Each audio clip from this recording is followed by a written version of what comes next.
welcome everyone to the Peekskill and Ossining branch of the NAACP Candidate Forum. As you can tell, we are using a webinar forum. So we are currently showing you all of the panelists that will be moderating tonight, including me. I'll have my part in it, but you won't see much of me. So I'm going to get everything I have to say out of the way.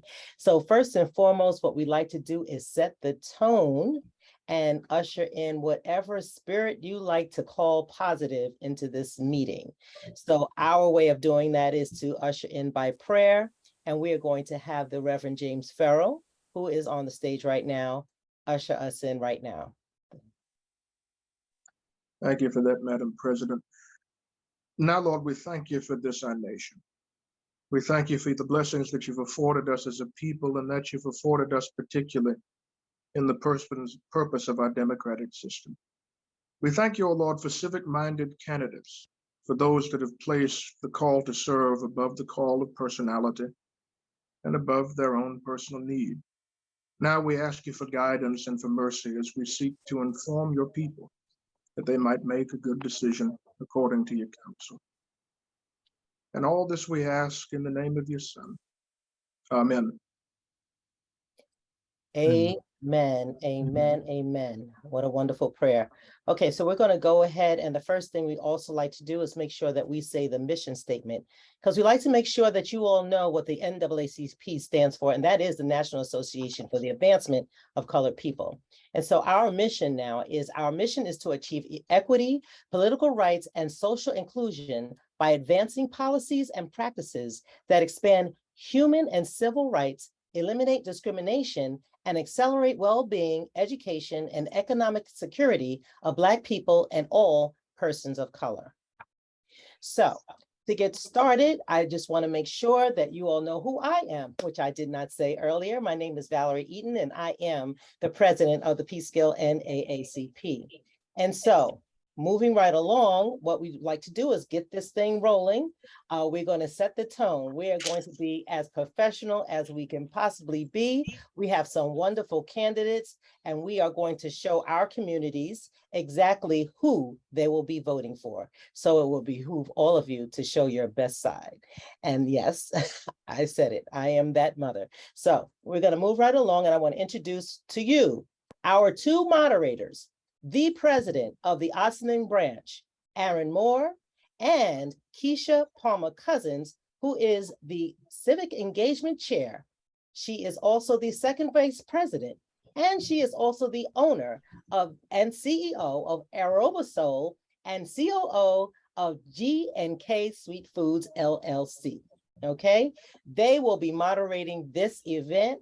And they are going to now introduce you to the rest of the team who is going to be taking timekeepers, and also the rest of us who are going to be moderating and looking at your questions and getting answers from our candidates. So moving right along, thank you, Reverend James Farrell. And I just want to also mention that he is the pastor, and I want to make sure I get this right, because I don't have it in front of me, the Church of the Holy Innocents in Briarcliff Manor, and also a member of the Ossining branch. So thank you for that wonderful prayer. And we're going to move right along to Ms. Keisha Palmer-Cousins and Aaron Moore. So hello, everyone. My name is Aaron Moore. I'm the president of Ossining branch, NAACP, and also member of the Star Bethlehem Church here in Ossining. I want to welcome everybody, the panelists, as well as candidates and the members, for instance, the Ossining NAACP members, and any other people who may be online, since I can't see them. This is the type of thing that make us a democracy, is when we hold these type of events and find out where the politicians are coming from. Anyway, tonight's event will be explained by the moderators, who are Nicola DeMarco and Reverend James Farrell. I'm going to give you Nicola DeMarco right now. Okay, so good evening, everyone. Oh, Okay. Okay, good Keisha, evening, sorry. everyone. That's okay. So good evening, everyone. As they mentioned, my name is Keisha Palmer Cousins. I am the Peekskill NAACP Civic Engagement Chair and also our second VP. And I'll be one of the moderators for this evening, but I have the distinct pleasure of introducing to you now one of our moderators, who is Nicola DeMarco. He is a member of our Peekskill NAACP branch. And in interest of full disclosure, he is also the vice chair of the Peekskill Democratic Committee. We also will have from the Peekskill NAACP, our timekeeper, Madeline Bass. She is a member of the Peekskill NAACP branch and also the minister of Mount Olivet, one of the ministers of Mount Olivet Baptist Church in Peekskill. I will now allow Aaron to introduce the moderators from and the other timekeeper.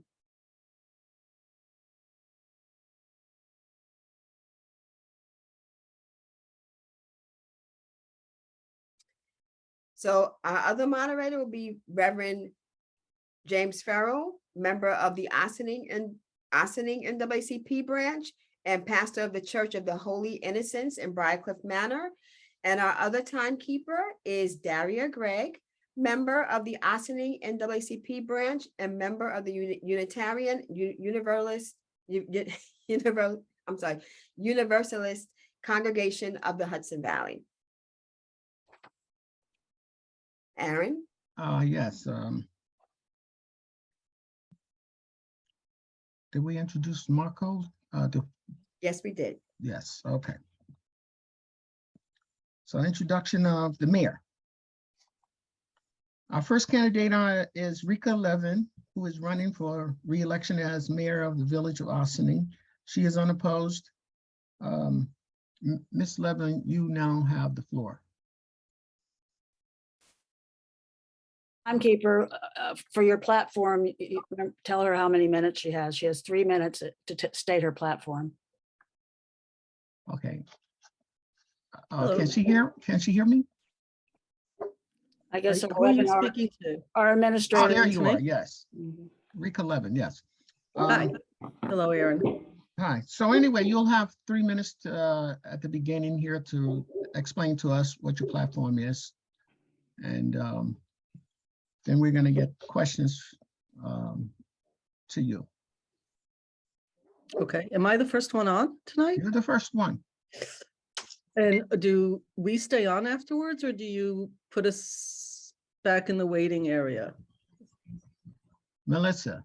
You can be in the waiting area, or you can go into the attendees, whichever one you would like. Got it. Okay, great. Thank you very much. Well, okay.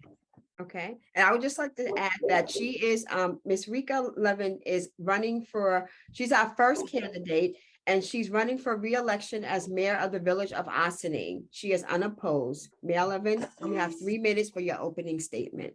Great, just putting my clock on. Thank you very much. Good evening, folks. Good evening, NAACP members, of which I am one. And hello, Aaron Moore, Hi. who I see every Saturday at Market Square. Thank you for inviting me, and thank you for giving me an opportunity to discuss my platform. It is not a complicated platform. It is what I ran on last time. I was a trustee for 5 years. I became a mayor, was elected mayor, and am now running for re-election.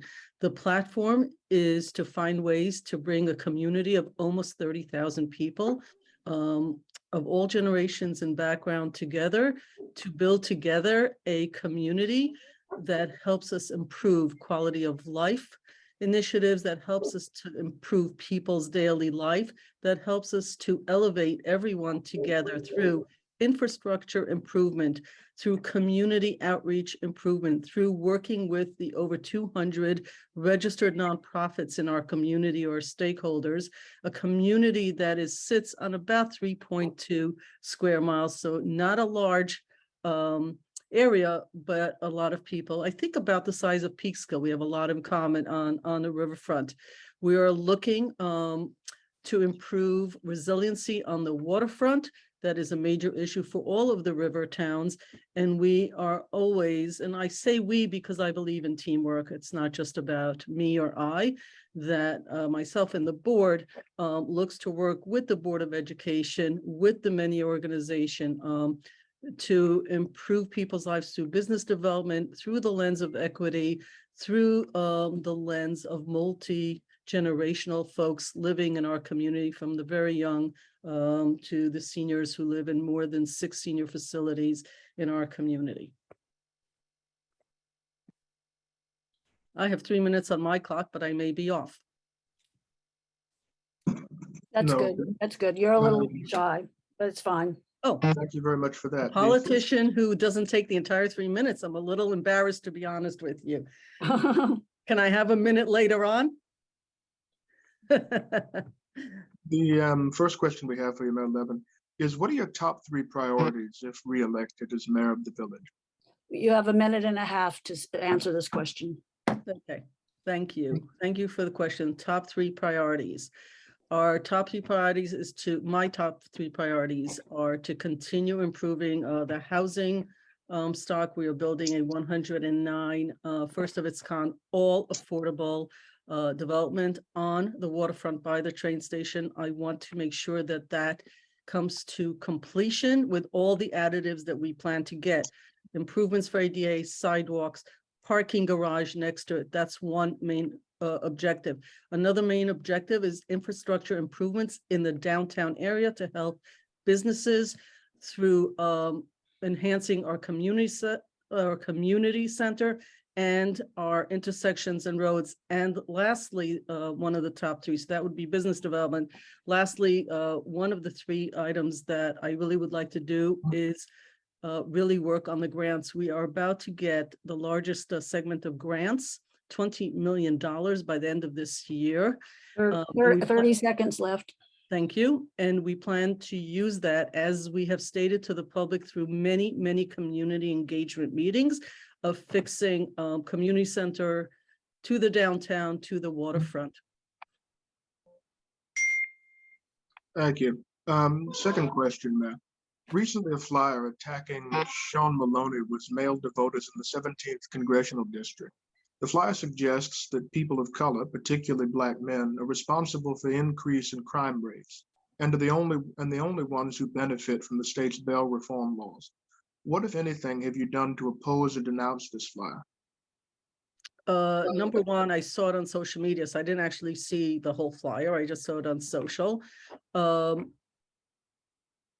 I don't denounce other people's campaigns or what they have to say. Maloney needs to denounce what is being said about him. But I will tell you that in our everyday practice, actually crime rate is down. And that is something I went and said on social media. The crime rate in New York is down. The crime rate in Ossining is down. The crime rate in Westchester County is actually down. And I don't get baited into conversations that are pure lies.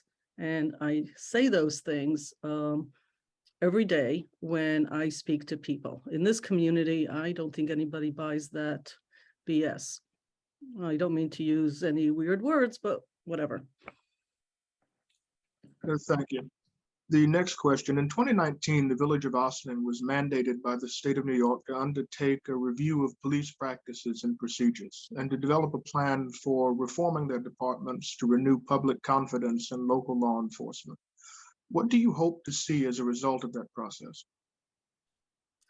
Well, I'm going to speak for Ossining, if that's okay with everyone. I'm going to focus on Ossining. So we were one of the few communities that have had a police, it's not the police reform committee, but the review board, one of the first ones. But let me tell you what's already happened. Ossining is the central location in this region for mental health and crisis help group that sits inside our police department. It works with our police force. They're getting about 4 to 6 calls a day. I think that's fantastic. That's 4 to 6 that people didn't get before, and I expect that to double and triple. And we are the regional center because I wanted it to be in the region, and we hoped and begged to be part of that immediately. We put a 21-point plan. We are meeting there's a committee that meets regularly, but this board has from day one believed in that process, believe in that progress, and has a committee and updates twice to 3 times a year. Some updates from the chief of police and some from the chair of the police reform committee 30 that has seconds. been established. I'm sorry. You have 30 seconds more to sum up. I'm sorry. I thought you were going to hold. I Thank did. you. You missed it. And I am hoping we are about to pass a major legislation about private investigators in addition to the police. That is in the works, and I'm hoping to get that into legislation very soon, which I think is a game changer. And the mental health crisis unit, which we originally had been asked to do it locally, felt that our village couldn't afford it. We're too small. We had asked the county. We put a lot of work into that. And in fact, it is in a 3-year pilot, of which Peekskill and Ossining both are involved in having the mental health crisis unit. I just forgot to mention that before, that both communities were involved. Thank you, Ms. Levin. The fourth question, given the problems associated with confidentiality among members of the Civilian Police Complaint Review Board that may limit their ability to obtain all the police records regarding a complaint, why not switch to Westchester County's newly formed Police Complaint Board that'll have an independent investigator? Well, we actually are going to have an independent investigator. That was decided. You probably got that question, but yesterday at our meeting, and it was public, and it is going today to the chairs of that group. We are going to actually get an investigator, and the county executive actually plugged into our call, and the option is that if we're finding that this is not the way we want to do it, we can plug into the county.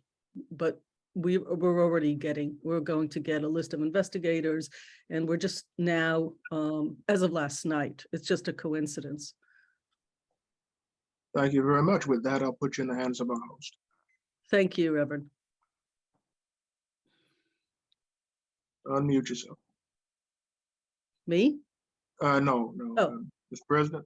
So next, we have 2 candidates for re-election to the Ossining, the office of Ossining Village Trustees. They are Deputy Mayor Manuel Quezada and Dana White for Board of Trustees. Quezada, are you here? It's your turn. I don't know if Manny texted me a little while ago. Can you guys hear me? Yes. Okay, so he's in Ecuador for a family, for a wedding with one of his daughters. He said he would try to be in. He has the information. He texted me that if he's not on here, he's going to keep trying, but it's not so easy from where he is in Ecuador to come on to Zoom for this occasion. Okay, next we'll have Dana White, who is unopposed, running for trustee in Ossining. Dana, you're up. She has 3 minutes to state her platform. And there were some public questions in the Q&A. Oh, hi, did the mayor already go? Yes. Oh, okay, thank you. Thank you, Ossining and Peekskill NAACP. Thank you, Aaron. It is an honor to be here. My name is Dana White, and I have lived in Ossining half my life. I am running for a second 2-year term as Ossining Village Trustee. Before that, I was Ossining Village Historian from 2015 to 2020. In that time, I used my journalistic and storytelling skills to raise awareness of the forces that shaped our village. Along the way, I changed. I saw how misguided decisions like urban renewal can echo down the generations. I saw how short-sightedness and inequity can shortchange our dreams. I also saw that the telling of Ossining history had for too long focused on a small set of privileged individuals.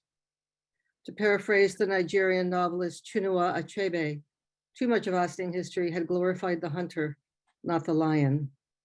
For me, the tragic deaths of George Floyd and Breonna Taylor spotlighted the inequities in our own village. All this is what motivated me to run for elected office, to help make the right decisions and to ensure everyone is heard and seen. In my first term as trustee, I've developed a keen interest in housing, immigration, and zoning policy, especially how the latter can be a tool of injustice. I've learned that lasting change happens through collaboration and group effort. I try to look at both sides of a situation, gather the facts, ask the right questions, trust my instincts, and speak from the heart. This intuitive approach and willingness to collaborate has served me well as we tackled police reform, cannabis legislation, and COVID-19. While I may share a name with the overlord of ultimate fighting, Dana White, I try to avoid drama and conflict. This doesn't mean I won't fight for my core beliefs of inclusion, equity, and above all, fairness. In a diverse village with such a broad range of cultures, incomes, and needs, all laws must be applied equally, and all laws must be written fairly. As a journalist, I am trained to look at both sides of a situation and explore the gray areas, to think independently and objectively, and I apply this approach to every issue in front of me. As recently as the 1980s, Ossining was described as a gritty prison town. I don't think of it that way, I never have. I think of it as a place of possibilities, always perfecting itself, always becoming better and more equitable. 30 seconds. Always becoming more beautiful in every way for everyone. Thank you. Okay, thank you. Next is Keisha. No, question. There are questions. Okay, I'm sorry. There are questions. No, the first question we have is, what are your top 3 priorities if you were reelected as a trustee for the village? You have a minute and a half to answer. My top 3 priorities are to continue to see that the strides we've made in getting grants and improving our infrastructure continue. We've gotten a lot of great opportunities to improve our community center, to create a new market square, to create opportunities for people, and I'd like to continue to see that through. I'm also quite committed to clean energy, and I'm glad that we're doing a lot on that front, including solar panels and rainwater gardens.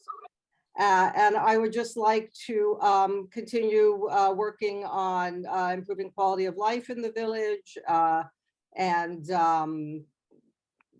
which includes litter and, just stuff like that, and keeping it as clean and beautiful as we 30 can. seconds. So those are my priorities. Thank you. What policies would you propose to address the issue of housing affordability, especially the effect of gentrification on communities of color?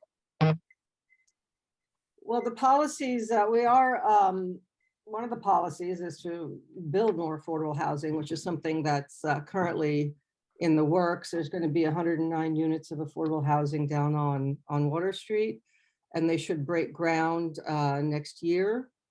I also want to look at some of our zoning and make sure that we're not doing it in a way that divides and segregates people. I want to make sure that opportunities continue for our young people. We need to provide things for them to do, places to learn, do their homework, which is why the community center is so important, which is why the Youth Bureau is so important. And I think that our young people, to give them opportunity and to continue to see that they have what they need is really important. Thank you for that. Recently, there was a flyer attacking Sean Maloney, mailed to voters of the 17th Congressional District. The flyer suggested people of color, particularly Black men, are responsible for increased crime rates and are the only ones who benefit from the state's bail reform laws. What have you done to oppose or denounce this flyer? I'm sorry, I haven't seen it. What did it attacked Maloney and said that? Suggesting that people of color, particularly Black men, are responsible for increases in crime rates and are the only ones who stand to benefit from state bail reform laws. Like I said, that's bail reform laws are something that I do believe in. I can't really speak to whether Maloney believes that or not. But at the state level, I do believe that the bail system has been incredibly unfair. There's no reason why somebody needs to be in Rikers for 3 years before they even get a hearing. That's appalling. And so that's all I can say to that. On the local level, I don't think there's much we can do about bail reform. But I think that, you know, I don't agree with anybody who says that it's not the right thing to do. Thank you for that. As a trustee, are there any plans to increase resources to help bring more Black businesses to our community? Well, I think that's a great idea. We are, to get more Black businesses, we actually need more storefronts. I, for one, support a lot of the micro businesses that are going on. Like there happens in at Speakeasy every month or so. There's a great collection of Black entrepreneurs who come and they sell food and they sell handmade items. And what I'd like to do is, when we do have any new development, is just figure out a way where retail space can be used in a flexible manner to give smaller companies like that a way to have a retail experience at a lower price. Thank you, but that'll put you in the hands of our host.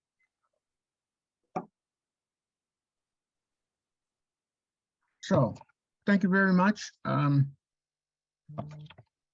What we need, the next person we need to hear from, I believe, is Jennifer Twill. Is that it? Will.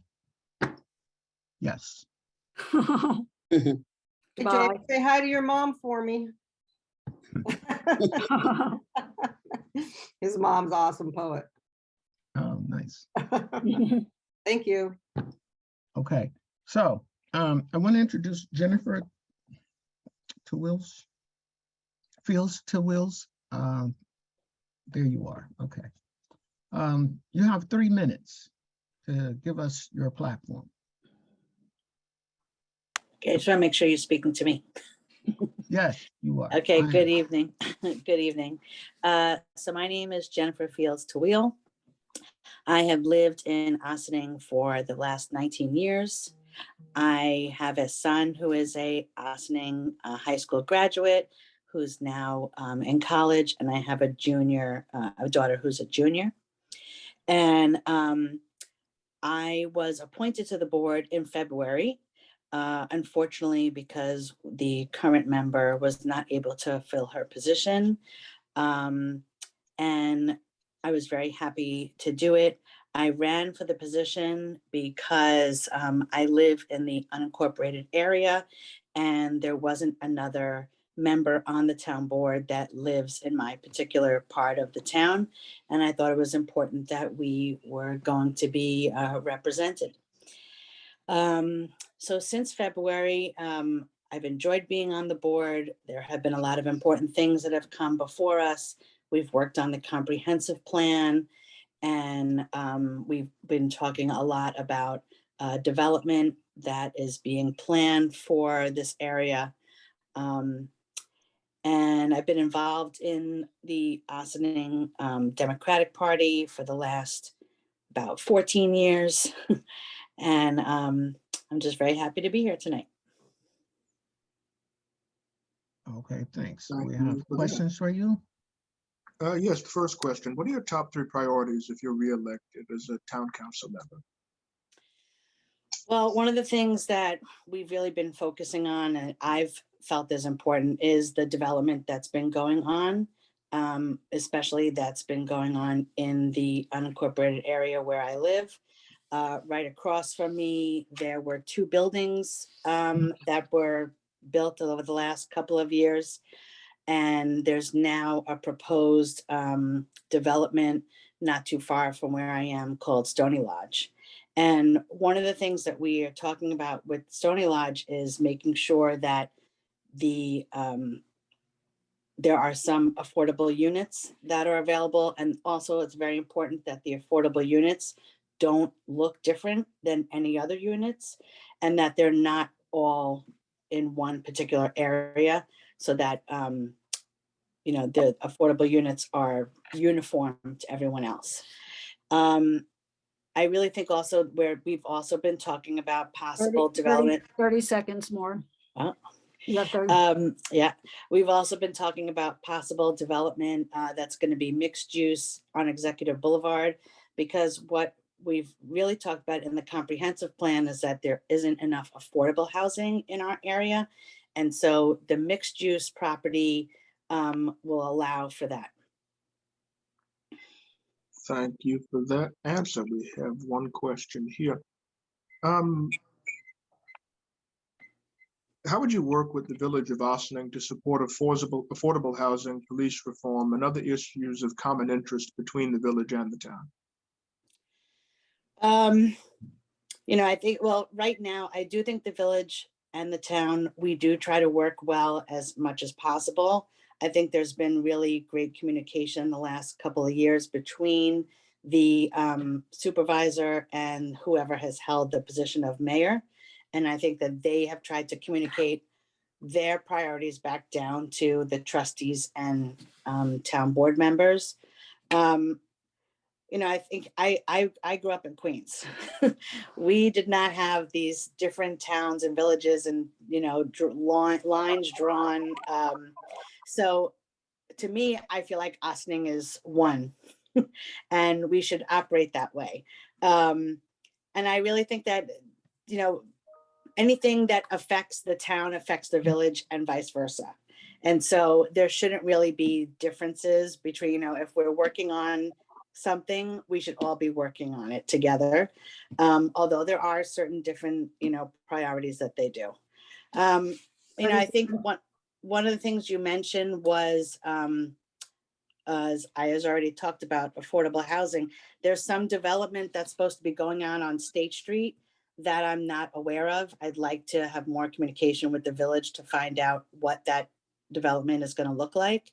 And if it includes affordable housing and how much, you know, not just 10%, you know, that should be above and beyond what the federal, you know, limit is. Your time is up. I'm sorry. Thank you. Further to that point, would you see affordable housing and relieving the housing crisis for New Yorkers, including legalizing accessory dwelling units or supporting co-op or condo conversion? So the accessory dwelling unit, that's something that we've talked about. Also, I didn't add in my introduction, I happen to work for the last 8 years for Sandy Gallup's office. And so this accessible accessory housing issue has come up within the state office as well. We have to be careful. Like there's two different ways of accessory housing can look like. Sometimes it's a separate unit that is built on someone's property. Sometimes it can be within the building structure. And so we just want to make sure, you know, as I said, I have two children, one that's already graduated, and we just have to really make sure that our schools are not any more overcrowded than they already are. I think that also the accessory dwelling unit is really good for seniors. A lot of people are not comfortable moving out of their homes 30 seconds. Thank you, into any type of nursing home unit. And so people really want to care for their seniors in their own home. So that situation could help seniors. I'm just concerned about, you know, that type of situation, also adding students to the schools that, you know, in Ossining are already overcrowded. We want to thank you very much and all of our Ossining candidates for participating. With that, I will give you Nicola to handle the Peekskill candidates. Good evening, everyone. I'm Nicola DeMarco, and I will be here to ask questions of the candidate from Peekskill for re-election, who we're waiting for him to appear on the screen. His name is Brian Fassett.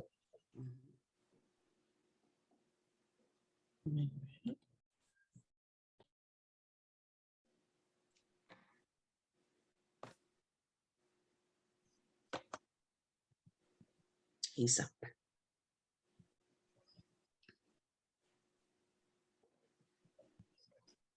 Minister Bass, you'll be the timekeeper. Thank you. Thank you. And we are just awaiting Brian Fassett. I believe Mr. Fassett can unmute himself, and Minister Bass, you could mute yourself. That way we could coordinate the screen as well.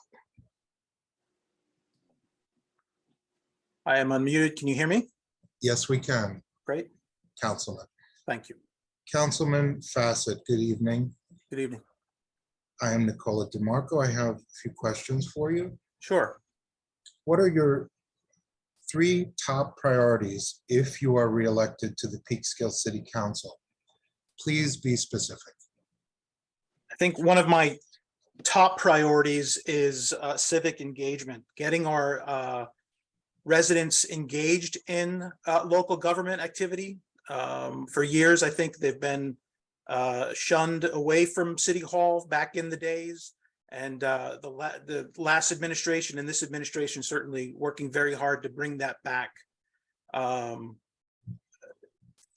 So that is one. I think another thing we are working on that I find very important that we have also neglected in the past, which we have brought to the forefront, is working on quality of life concerns in our downtown and throughout our city. So we are working with the building department and corporation council, police and fire, and really put together a quality of life committee to start to address these issues. And that has involved arrest for public intoxication and shutting down illegal businesses and really in getting our downtown back in order and helping to make safe our residents and businesses. And 3, I think I'm looking forward to seeing the DRI projects come to fruition in our downtown and throughout our city. So I'm happy to talk more about that at another time. But those are the 3 things that I'm looking forward to in this next coming year. Mr. Fassett, Councilman Fassett, you'll forgive me. I was just Absolutely. reminded that you are to do an opening, and I did not give you time to do the opening, so please do. Let me do my opening. Very good. Oh, let's see. I'd like to thank the NAACP and those involved with putting together this evening's forum. A little bit about me. I was first attracted to Peekskill by the historic building architecture and as a place to move my business from Brooklyn, New York. However, the diversity and inclusion we felt when we visited made the right choice for my husband and me to move here and plant our roots. In 2015, we invested our life savings into a historic Main Street property and moved our hopes and dreams to Peekskill. With a group of longtime community members, I am proud to have been instrumental in creating Peekskill Pride, now a fully incorporated nonprofit organization focused on fostering safe, healthy, and supportive environments for LGBTQ+ individuals, their allies, and their families. Owning 2 businesses in Peekskill, I have a strong understanding of what it means to work with a team, hire locally, balance budgets, and ensure that companies stay afloat even during hard times. I was elected for 2 terms as president of the Peekskill Business Improvement District, and in those 4 years, helped to build downtown businesses, putting processes in place, assisting through COVID, and reigniting the relationship with city government. In February 2022, I was honored to be appointed to the Peekskill City Council. I want voters to know that I aim to ensure that our city is a place where everyone is welcome. Everyone encompasses those with longtime roots in our community and those who want to join and plant new seeds. We must continue to build a family-friendly city, as I believe no matter who you are, you should be able to live in a healthy, prosperous, and resilient place. People should be able to remain in our community for all stages of life. I understand that housing people can afford is crucial to maintaining our cultural and economic diversity, which continues to drive Peekskill forward. I, along with the full City Council, are pushing developers to ensure Peekskill gets what it needs. We must accomplish equitable growth and promote affordability. We need appropriate commercial development that brings jobs and new opportunities to our community. We are working closely with our economic development team to ensure that we drive what our community wants to see here. We'll continue to work with all levels of government to secure the necessary funding while finding balance in our growing tax base to keep Peekskill moving forward, while providing high quality city services without unduly increasing the property tax burden on homeowners. Peekskill, like most cities in America, has an aging infrastructure. We are focused on these concerns and have put people into leadership positions in our municipality with the skills to oversee that path forward. Our police and fire chiefs and dedicated members of their departments continue to implement policy and work together to build community-based force for now and for the future.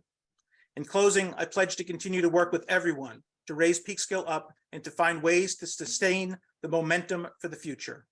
Working together and focusing locally, I'll help guide this unique, diverse, creative, and caring city to its full potential. I ask for your vote in this coming election, and I thank you for your time this evening. Thank you, Councilman Fassett. Thank you. I do have two other questions, and our timekeeper will remind us how much we have left for them. The second question is, recently a flyer attacking Congressman Sean Patrick Maloney was mailed to voters. The flyer suggested that people of color, particularly Black men, are responsible for increasing crime rates and are the only ones who benefit from the state's bail reform laws. Will you denounce these racist flyers? I absolutely will denounce the racist flyers. They're disgusting, and I certainly there's no place for it in this race, and there's no place for it in where we are as a country. It works to divisive tactics, and it's not necessary to move us forward. So yes, I would absolutely denounce that. He's done. Thank you, Councilman Fassett. My last question. In 2019, the city of Peekskill was mandated by the state of New York to undertake a review of police practices and procedures and develop a plan for reforming their departments in order to renew public confidence in local law enforcement. What do you hope to see as a result of that process, and can you list any results thus far? Well, And could I just remind the timekeeper to mute so that she stays in the screen? Thank you very much. So I'm very excited to announce that we just recently passed our Civilian Complaint Review Board, and we are working to fill that board actively in Peekskill. So I think that is an amazing step for that department. The police department is always working to create transparency and accountability in public safety. And I know that we are working on de-escalation, bias awareness, mental health crisis intervention, funding dash cams and translation services. So those are all things that are in process, and that came out of that task force, the police reform task force. The benefit that we have in Peekskill, which we have an amazing chief of police with our department, who's open to change and open to making the department and his staff accountable for what is going on in Peekskill. So it is a very good time in Peekskill for advancement in that department, and I look forward to everything that we have coming down the line with that. Councilman Fassett, we thank you very much for your time, and we wish you all the best. Thank you so much. Have a good evening. Good evening. Our next group of candidates will be introduced by our host, Keisha Palmer-Cousins. Good evening again. So first, in alphabetical order, we have Stacey Halper, who is the Republican nominee for New York State Assembly. Ms. Halper, you have 2 minutes for your opening statement.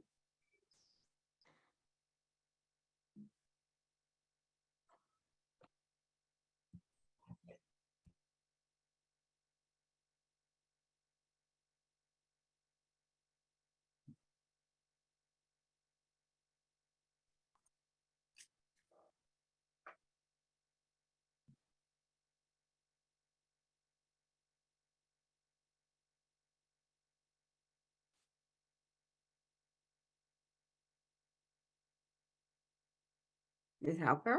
Yes. Okay, yes. Hi. Okay, so you have 2 minutes for your opening statement. Did you hear me? I don't know if you heard. I just introduced you. Just hearing you now.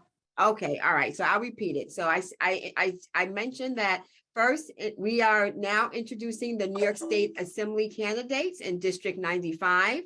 First, in alphabetical order, we will have you, Stacy Halper. You are the Republican nominee for New York State Assembly, and you have 2 minutes for your opening statement. Okay, great. Well, good evening, and my thanks go out to the NAACP chapters of Peekskill and Ossining for providing this forum so that people in District 95 can listen to the candidates who are running for very important local and state seats. They might not be as sexy as the national politics, but they affect your everyday life much, much more. What about the roads that you drive on? Are they maintained properly? What about your schools? What's the student to teacher ratio or student count in your classes? Are they low enough so that they get enough time from the teacher? And what about teachers? As a former New York City music teacher, I was never fully compensated for the hundreds of dollars that I spent every year. Are our teachers being fully reimbursed? I'm not a politician, nor, as my opponent will try to tell you, I am a privileged, extreme right-wing conspiracist. I grew up in East New York, Brooklyn, with a single mother. We were dirt poor and lived in a falling down tenement. But we were told in school about the American dream, and I knew if I was going to get out of that slum, I had to work hard. And I worked really hard. Each job I got was better than the last. And when I married, we moved to Briarcliff, and I finally realized my American dream.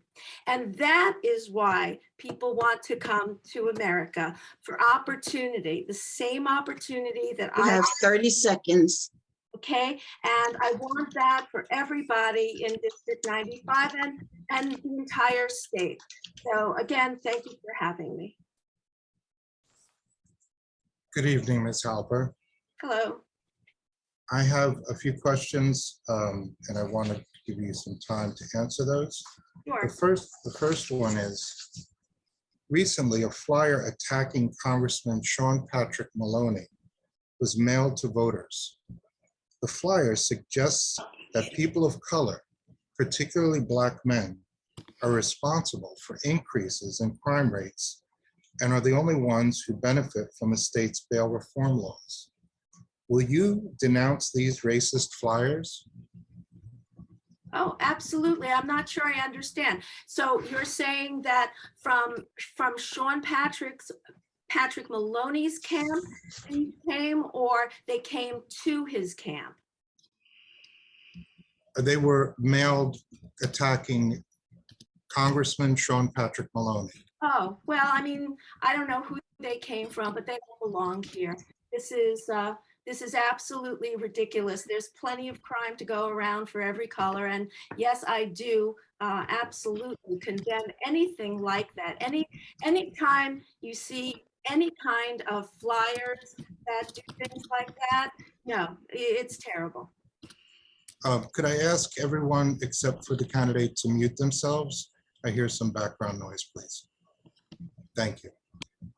My second question, Ms. Halper, is what are your top 3 priorities if you're elected to represent District 95 in the New York State Assembly? Please be specific. Okay, my top 3 are inflation and schools and crime. So in terms of inflation, I think that what we need to do is we need to really pare back our government spending. I think that only the absolute necessity of spending in our state should really be there, and then give people a break on their taxes, for God's sake. They're dying, they're leaving here. So that's number 1. Number 2, the schools. The schools are, and that's one of the reasons that I left New York City, was because there was all of this SEI stuff, it's supposed to be very touchy-feely, get in touch with your feelings. And I don't believe that it has a place in schools. I think what you need to do is you need to double down on math and science and English and social studies. You have 30 seconds. Please sum up. And as far as crime goes, I believe we need to repeal the no cash bail law. I don't think it does what it's intended to do. Thank you. Ms. Halper, what legislative issues do the communities in the 95th District, which runs from Cold Spring to Ossining, have in common? I think one of the things is affordable housing. I think that in many of these towns, you have areas there. People are coming in droves up to Peekskill, in Cortland, in Ossining. And there's just no affordable housing there. So what's starting to happen is you're getting people, many families in one house or in one apartment. These are dangerous. And what we need to do is we need to join with the private sector, with the government sector, and we need to create housing that can house people for market rate, people who are getting Section 8, people who are getting some STAR rebates. And I believe we need to house everybody together in a very decent housing situation. I think that goes a long way to make people feel secure in their towns.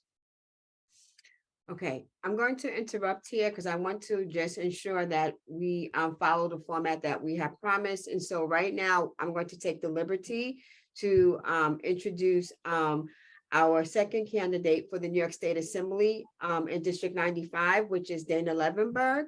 She is the Democratic nominee for New York State Assembly.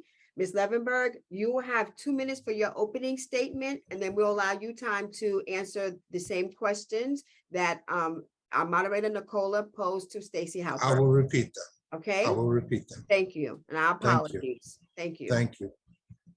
Thank you so much, everybody from Ossining and Peekskill chapters of the NAACP for hosting us this evening. I'm running to represent the 95th Assembly District so that I can continue my mission to build healthy communities, environmentally, economically, physically, and mentally healthy, all through the lens of equity. I list the environment first because we cannot live without clean air to breathe or clean water to drink.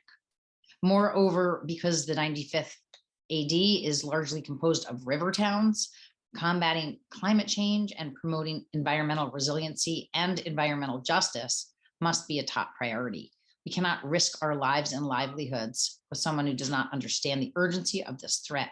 I will continue to listen and be guided by my constituents as Assemblywoman Sandy Galiff has done. I will send out regular newsletters with surveys, hold town halls and forums to ensure that constituents know what is happening in Albany and that I am aware of your priorities and I am ready to act upon them.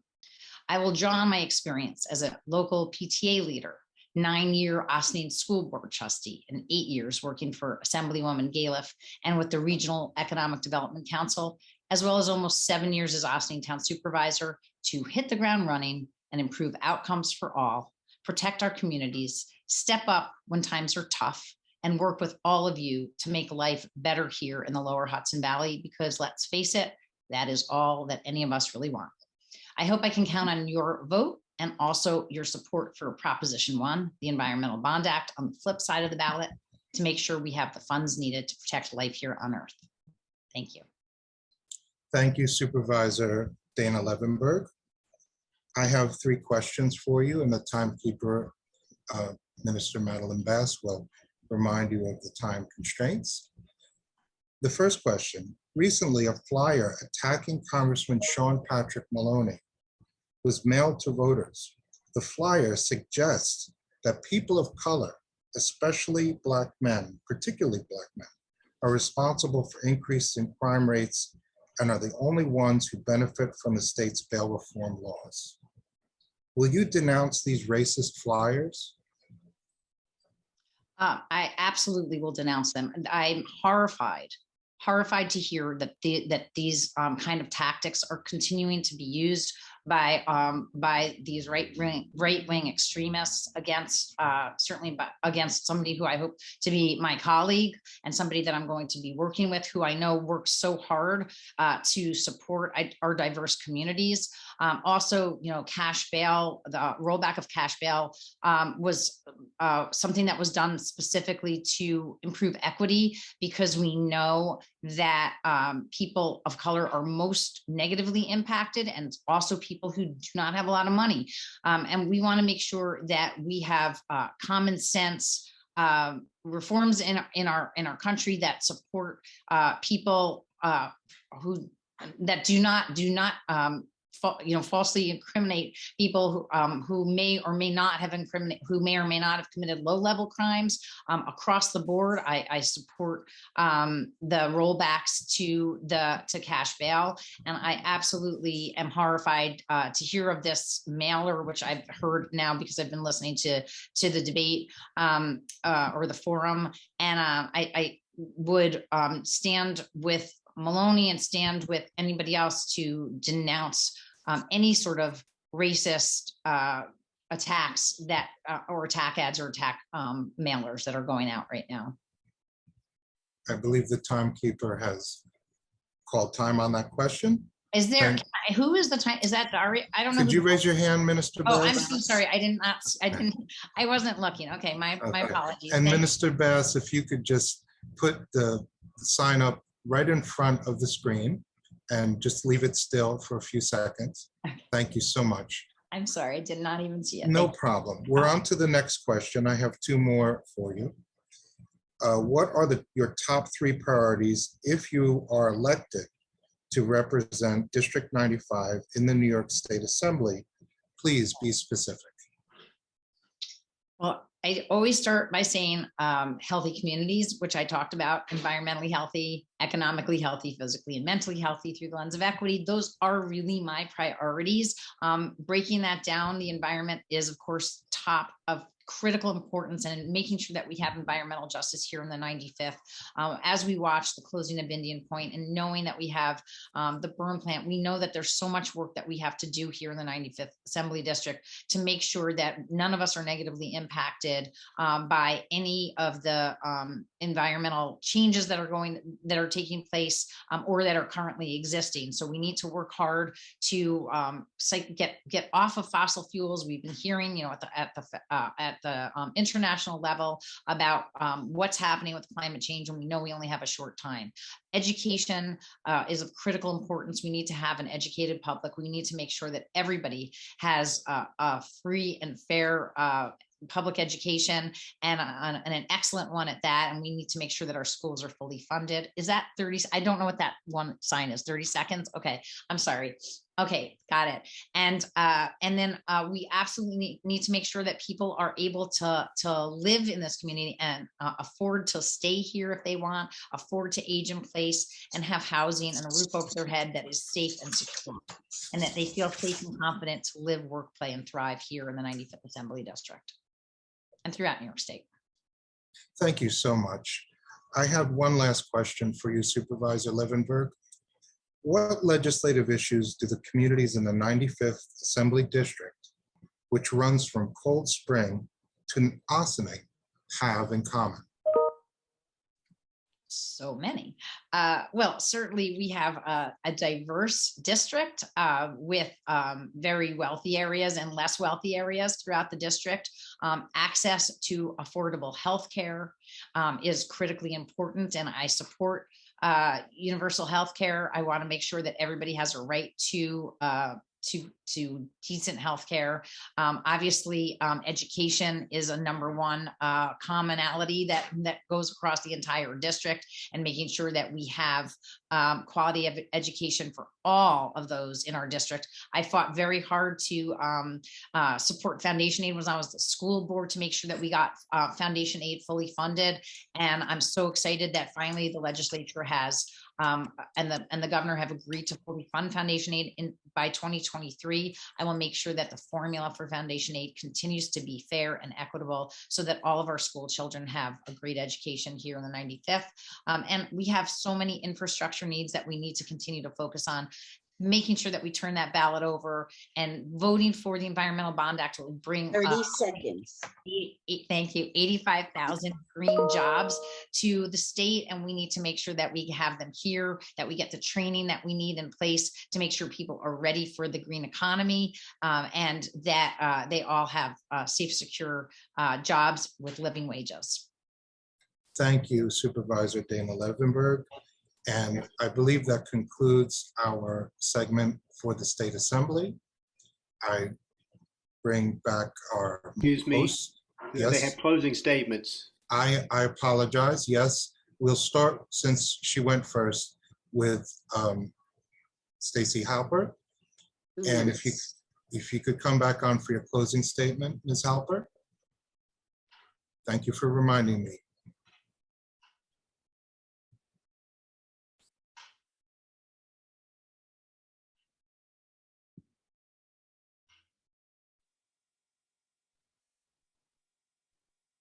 You are muted. There you go. In any case, thank you again for the NAACP for sponsoring this forum. Sure, the viewers have heard some of the differences and perhaps similarities between me and my opponent. I'm not part of any local government right now, but it's really not hard to understand what's going on in Albany. The current Democrat majority proposes a bill, and all its politicians rubber stamp it. We've had this for 30 years, and there's no sign it won't be happening again if you elect another Democrat to this seat. If you keep electing people who rule by executive order, well, there'll soon be no need for a legislature. If you fall for this electric energy only transportation, your movements will be restricted and your electric grid will be stressed out to the point where it won't only be your air conditioners that don't work. By the way, I worked in the Bronx, and I cannot believe that everybody in my district where I work will be able to afford an electric car and be able to charge it where? On the street, in which case this is how your movements are going to be restricted. It's a racist policy. Not everybody can afford a $70,000 car. And by the way, the electricity is being created by fossil fuels. So this is absolutely ridiculous.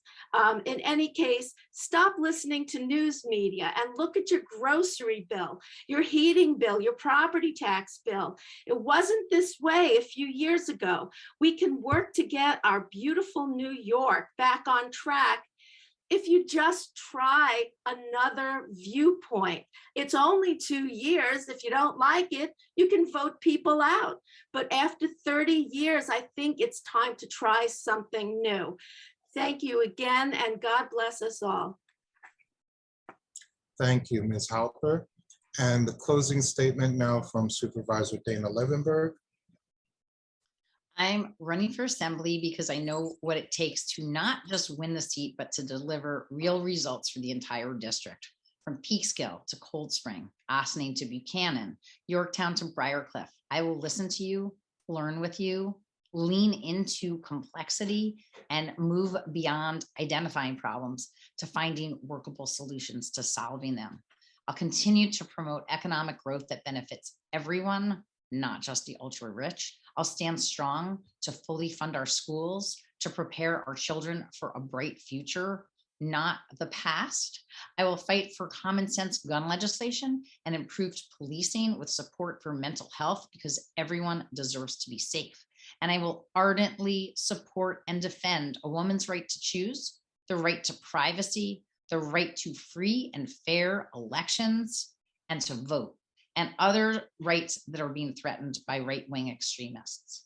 For an effective representative who will defend your rights and our shared home, please vote for me, Dana Levenberg, along with my colleagues on row A. Then flip over your ballot and vote yes on Proposition 1 for our environment, to make sure that we have the money that we need to get all of the infrastructure in place so we do not have to be dependent on fossil fuels, and we can make sure our electric grid can support all that we need to do to get off of them.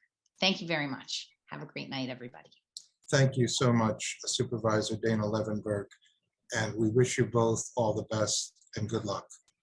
Thank you. I'll now turn back to our host, Aaron Moore, who I believe will be taking the next segment. Actually, James Farrell is up now, Nicola. I apologize. Reverend Farrell, you will be next. Thank you, Mr. Abbott.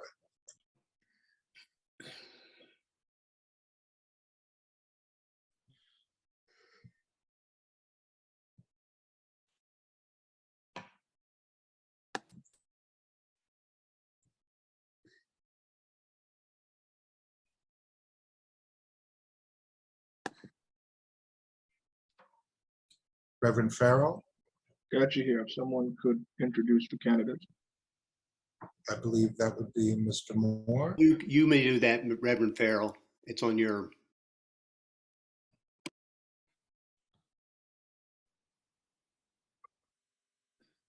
Just. Next up are the two state Senate candidates. Yes. So first we have, I can do that if you like, Reverend Farrell. Okay, so good evening again. So we are here to introduce the New York State Senate candidates in District 40. First, in alphabetical order, we have Gina Arena, Republican nominee for State Senate. You have 2 minutes for your opening statement. Hi, good evening. My name is Gina Arena. And I just want to take a moment to thank the NAACP for hosting this candidate forum, which will allow me to share a little about myself and the reasons why I'm running for the state Senate. I was born and raised in Westchester, and I love this community. My husband, Jim, and I are proud to have raised our children here and would love it if they could raise their children here as well. People have asked me why I am running, and my answer is very simple. I have a 32-year-old daughter with autism, currently residing in a group home in Ossining. I have been advocating for her and others since 1993, and my husband, Jim, and I were one of the founding families of the Devereaux Millwood Learning Center. I understand the struggles that come along with having a child with a disability and know that our state needs to bring more to the table for our vulnerable children as well as seniors and veterans. I also have a 30-year-old daughter that suffered from opioid addiction from the age of 17. And after 3 stays in rehabilitation, she has finally entered a phase of long-term recovery, but it took a program outside of New York as there was nothing here to offer her what she needed. Short-term 30-day programs do nothing to help an addict recover. Lastly, I lost my son Jimmy to brain cancer at age 6. 30 seconds. We started a nonprofit organization to help families who have children suffering from life-threatening illnesses or injuries, but we must do more for families. I am a concerned mom who knows what it is like to work hard to make ends meet. I want to stay here in New York, and I want the same for my children. But like most of you, affordability here in New York is becoming difficult. These are my main reasons for running for state Senate. Again, I love my community. Thank you for this opportunity. Thank you, madam. Our next candidate is Senator Pete Harkin, the Democratic nominee. So you have 2 minutes. Thank you very much, Reverend, and thank you to the NAACP for this invitation. It's always a pleasure to see you. I've worked with many of you. Several of you participated in our forums on hate and intolerance. I've worked very closely with the Peekskill community, funding for the Youth Bureau, for the Black Diamonds, recently a $100,000 anti-violence grant, and of course our record investment in education for the Peekskill schools and the Ossining schools that were historically underfunded. I'm so proud to serve in a Democratic majority where equity is at the center of every decision we make, led by our great majority leader, Andrea Stewart Cousins.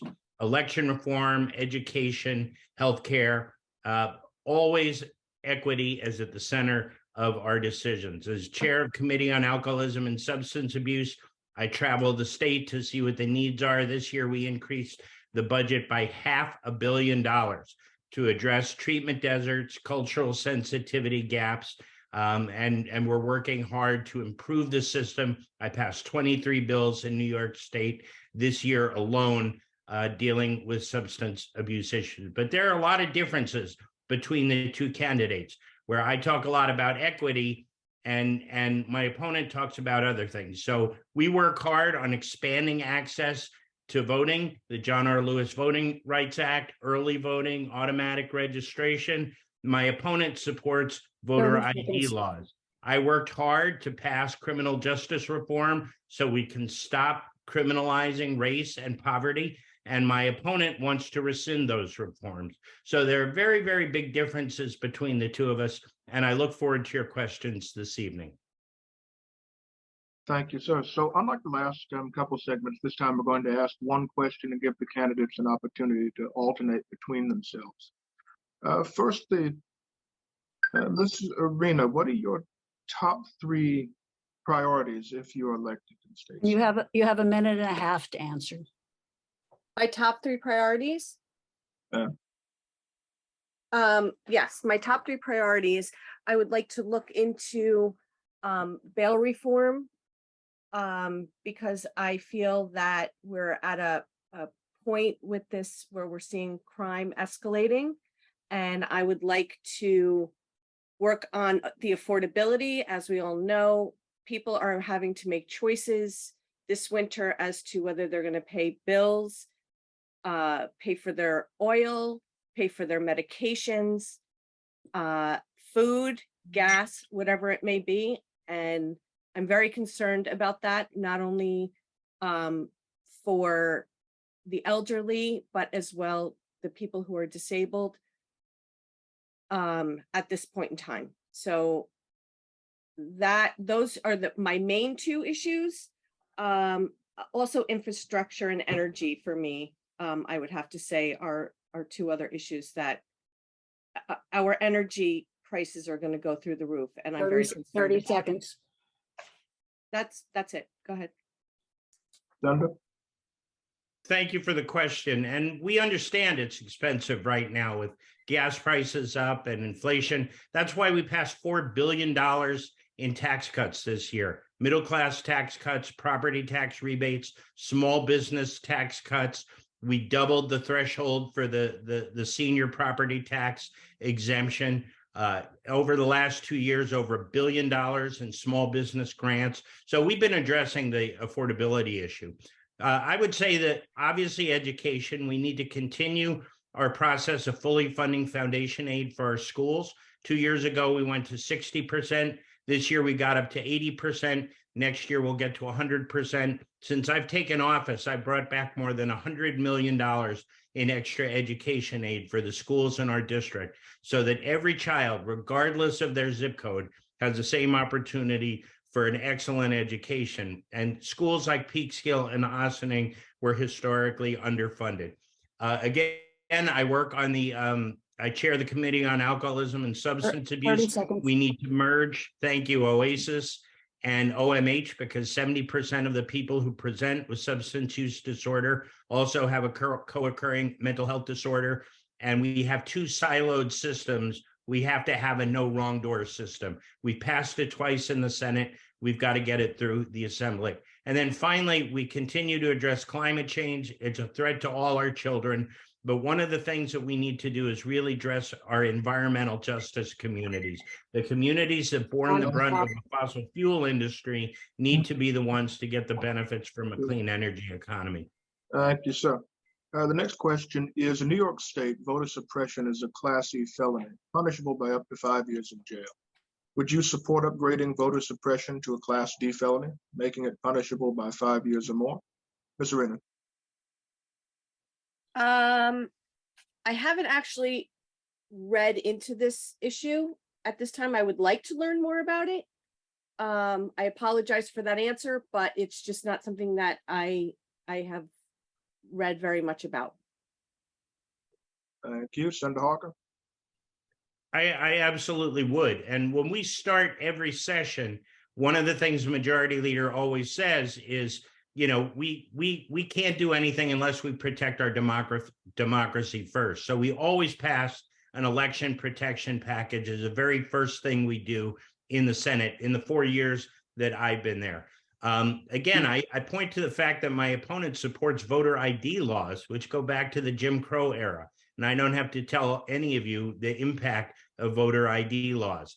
So I am very supportive. We've done a lot of things. As I said, we've created early voting. We have that in New York because we created that. We've expanded access to absentee ballots, automatic voter registration, early voter registration, anything that we can do to expand people's access to vote and participate in our democracy is a good thing. We also passed the John R. Lewis Voting Rights Act to protect from things like voter suppression. And when there's a pattern of voter suppression, the state government will step in. Thank you, sir. Next question. Recently, a flyer attacking Sean Maloney was mailed to voters in the 17th Congressional District. The flyer suggested that people of color, particularly Black men, are responsible for increases in crime rate and are the only ones who benefit from the state's bail reform laws. What have you done to oppose or denounce this flyer? Well, I personally have not seen this flyer, but I'm really absolutely not familiar with this situation. I would denounce any type of racist comments or anything that would hurt another person in any way. I wish I had more information about it. I apologize. Senator Harker. It's appalling. It's Willie Horton all over again, and just the fear mongering around crime. Let's be very clear. Crime is down in Westchester and Putnam. In the 40th Senate District, crime is down 10% since we passed criminal justice reform, since we decriminalized race and poverty. And the state statistics show that bail has nothing to do with this. But this is the fear mongering that the Republican Party has constantly fed us for the last 3 years, and they continue to. And it's only natural that race baiting would come out of this.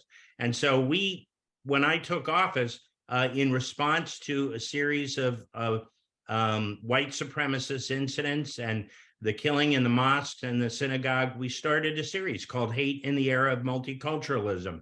And we've done 4 of them all over the district. One of them was with students, which was incredible. It went on for 2 hours, and it was a great exchange. And we will continue that because we need to foster understanding, inclusivity, and you know, I'm a big supporter of diversity, equity, inclusion in the schoolroom.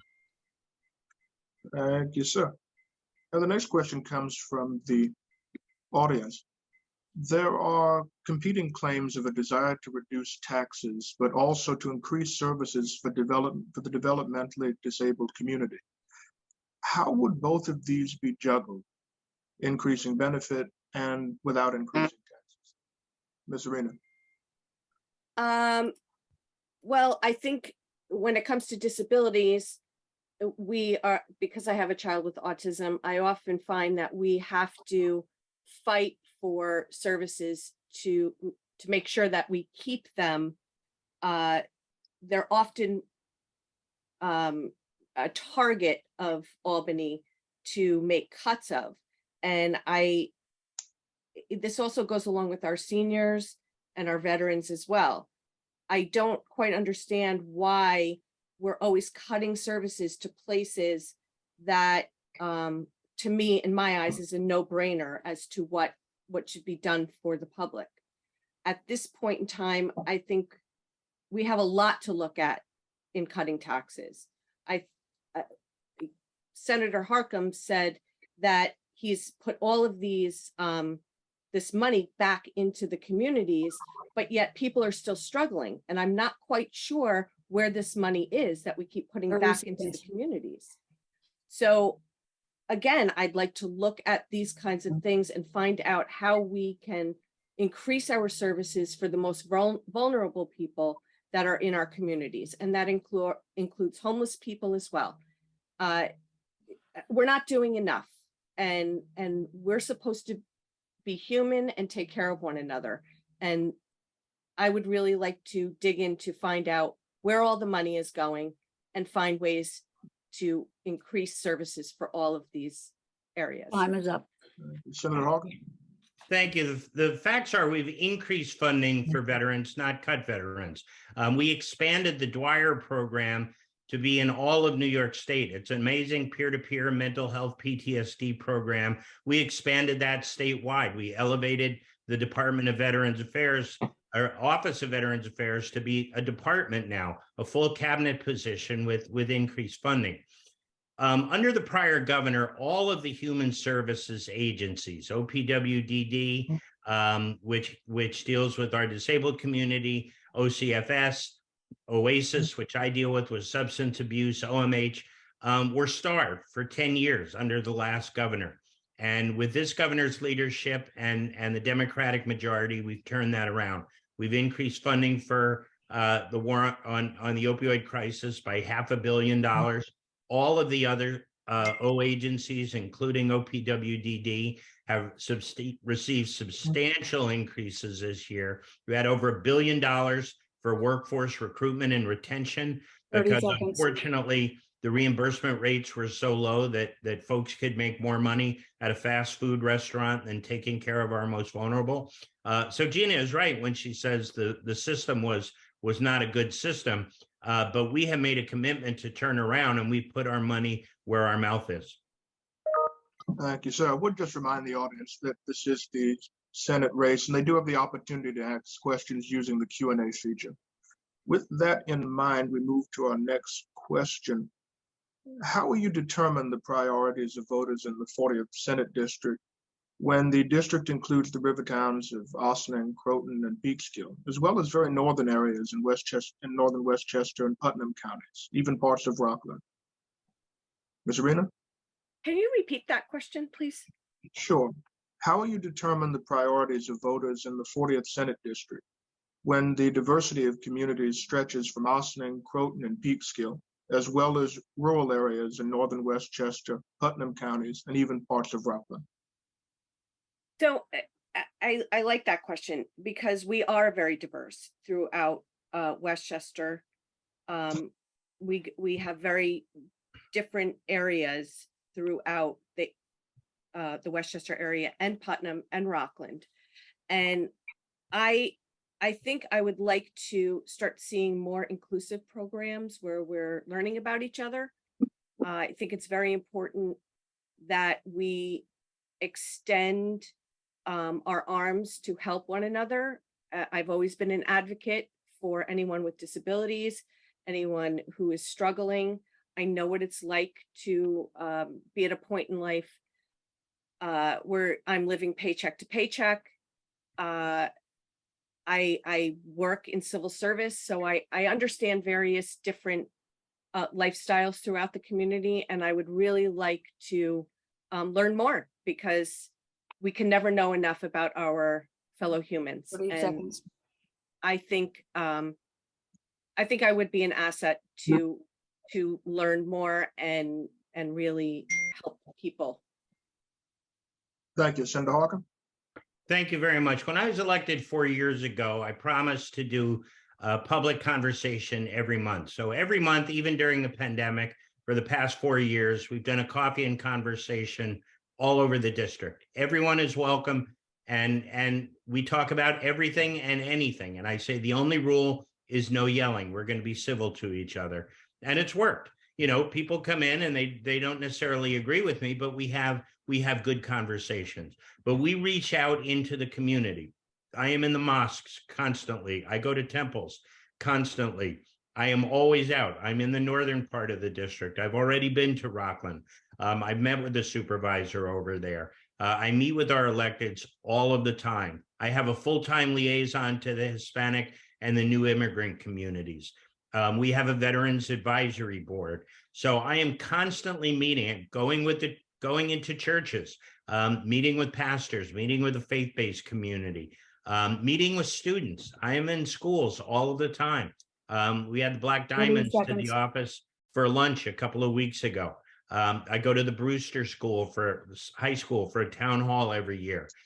So it's something that I'm already doing, and I really enjoy doing, because we have great diversity in this district, and I represent everybody, and that's why I put my office in Peekskill, because it's the most diverse community, and we want as many people to have access as possible. Thank you, sir.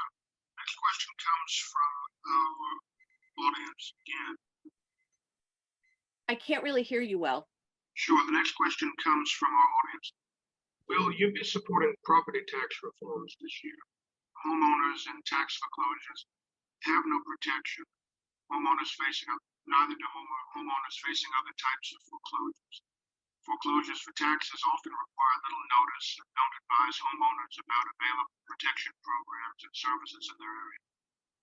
Ms. Rena? I'm so you're coming through muffled, so I can't Okay. really. Okay, I know what, I'll repeat the question. The question thank you. was- Okay, you're Thank you. welcome. It said, so the question was, it stated, will you be supporting property tax reform this year? Homeowners in tax foreclosures have none of the protection homeowners facing other types of foreclosure. Tax foreclosures often require little notice and do not advise homeowners about available homeowner protection programs, HOPP, services available in their area. That is the question. Okay, yeah, I would support that, because especially coming out of the pandemic, a lot of people are facing critical situations with their homes because they weren't able to pay their mortgages. And I do believe that we need to give more notice to people, because they might have ways that they can rectify it. And I also know that there are plenty of programs out there to help people. But again, like the question states, people don't always know where to find that information. And I think we need to find ways to get to the people who are suffering in these situations and make sure that they know what's available to them when they need it. And I also think mortgage companies have to do a better job at making sure people have the information, especially when they start to falter and start getting close 30 to seconds. A foreclosure situation. Foreclosure is one of the most devastating things that can happen to someone who owns a home. And I would hope that we could find ways to make sure that people have exactly what they need to prevent this kind of a tragedy for their family. Thank you. Thank you. Am I coming in clearly at all? A little bit. It's just it's It's better. It's warbled. It's warbled. Senator Hargan. Thank you for the question. You know, a lot of this starts with legal representation. A lot of people don't reach out for counsel until the process is too far along. That's why we fund groups like Legal Services of the Hudson Valley to do foreclosure prevention. The fund that Keisha mentioned, the Homeowner Protection Fund, we funded at record amounts this year.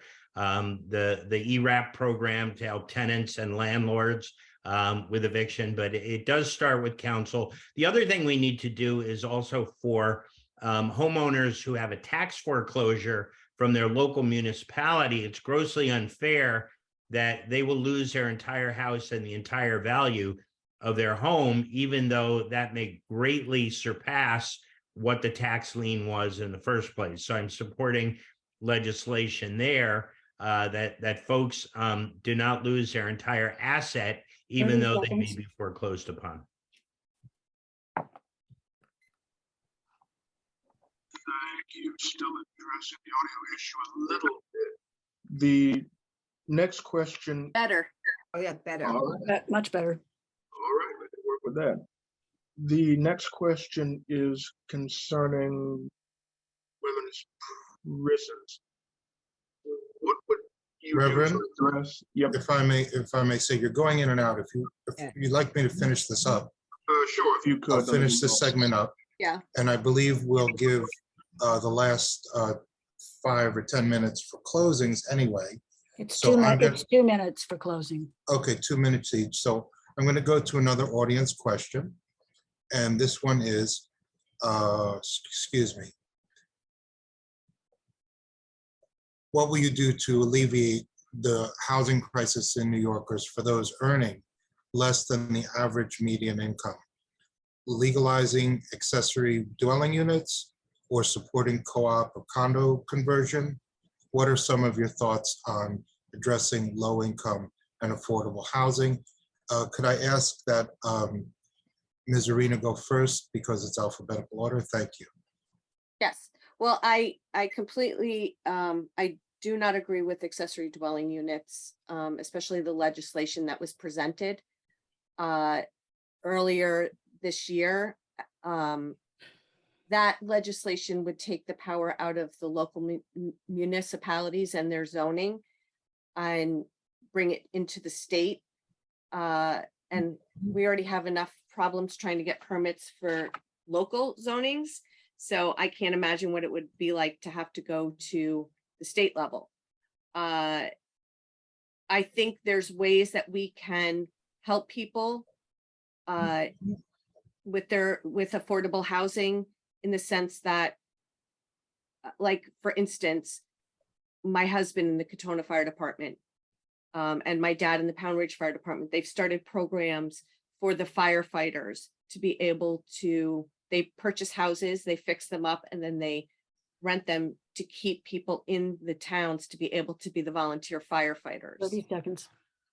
I also think that we should, I'm sorry, be trying to find out why the taxes are so high and why people can't afford to be here. So many people are having to leave New York because of the high taxes. So how can we fix this situation so that they can stay here? Senator Harckham, before we continue, I just wanted to remind everyone that we will take about 6 more minutes of questions from the audience, and then we'll do closing statements. Would you like me to repeat that question that I just asked? No, I've got it. Thank you. Thank you very Okay. much. The You're reason welcome. housing prices are so high and we have a housing shortage is because of local single-family zoning. Because of local single-family zoning, we are not capable of keeping up with the amount of units that we need to build as our population grows. It's also the reason why New York suburbs are the most segregated in the country. Accessory dwelling units are a low-impact way to expand affordable housing, low-cost way in our communities. They're a great opportunity for young people to move into zip codes of opportunity that they're currently shut out of because of high single-family zoning prices. So, you know, we can pass a record housing budget, as we did, a $5 billion capital plan at the state level for affordable housing. But when it takes 5 years to get through local zoning and local NIMBYism, many of the developers just throw up their hands and walk away. You know, fortunately, in Peekskill, I was proud to be able to help fund some of the construction for the units that are going in on Main Street.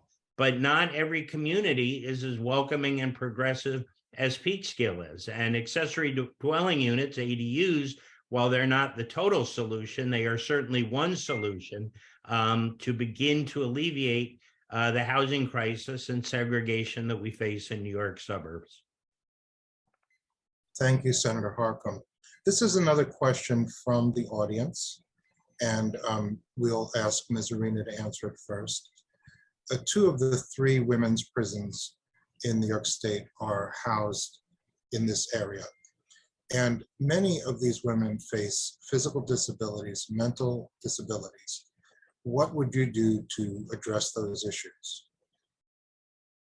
Well, again, I think we need to make sure we have good mental health services in our prisons to help women. I know Bedford Hills Prison is in this district, and I have a family member who has worked there.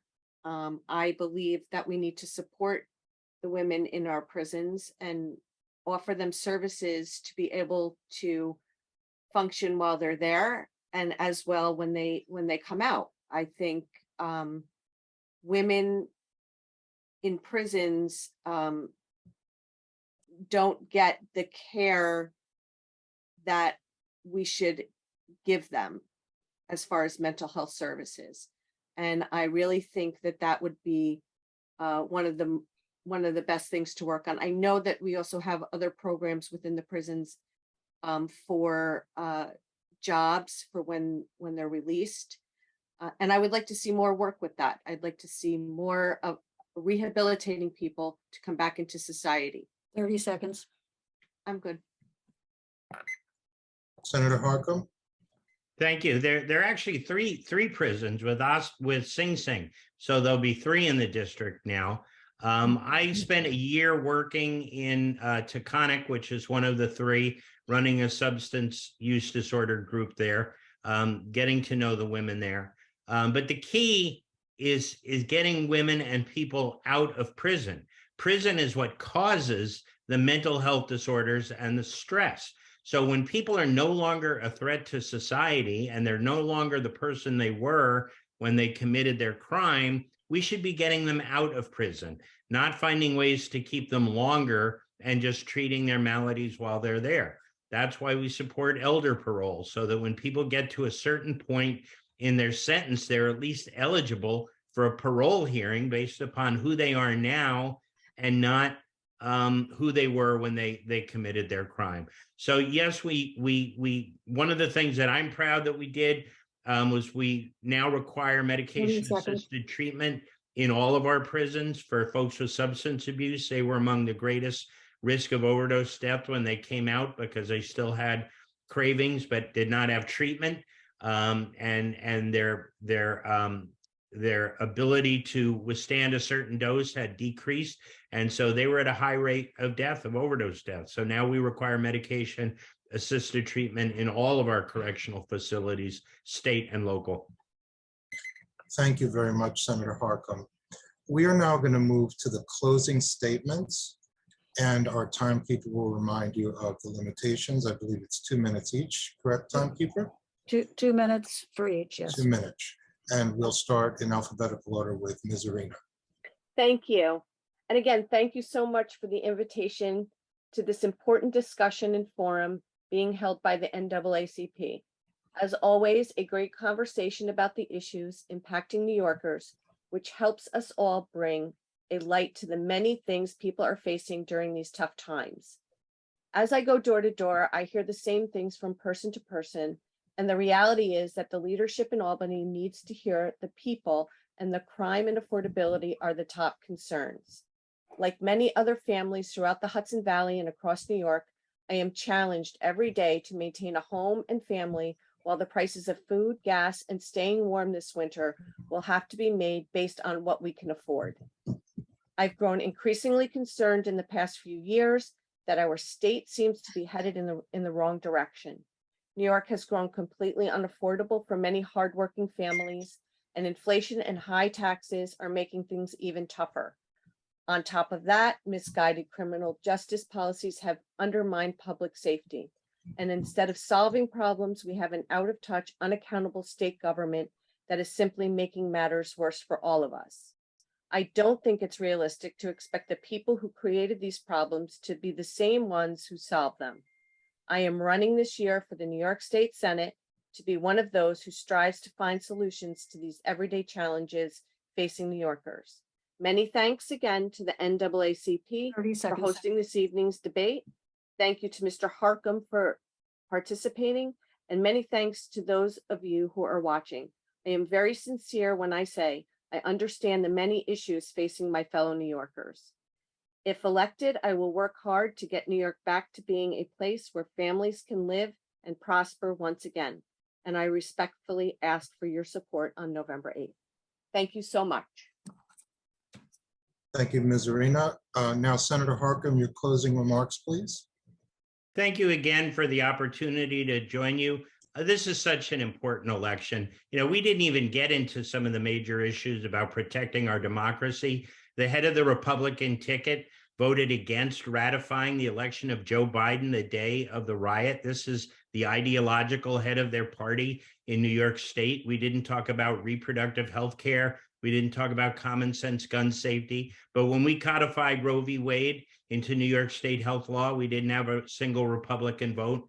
When we voted to require a permit and raise the age to buy a semi-automatic long gun after the Buffalo massacre, we didn't have a single Republican vote.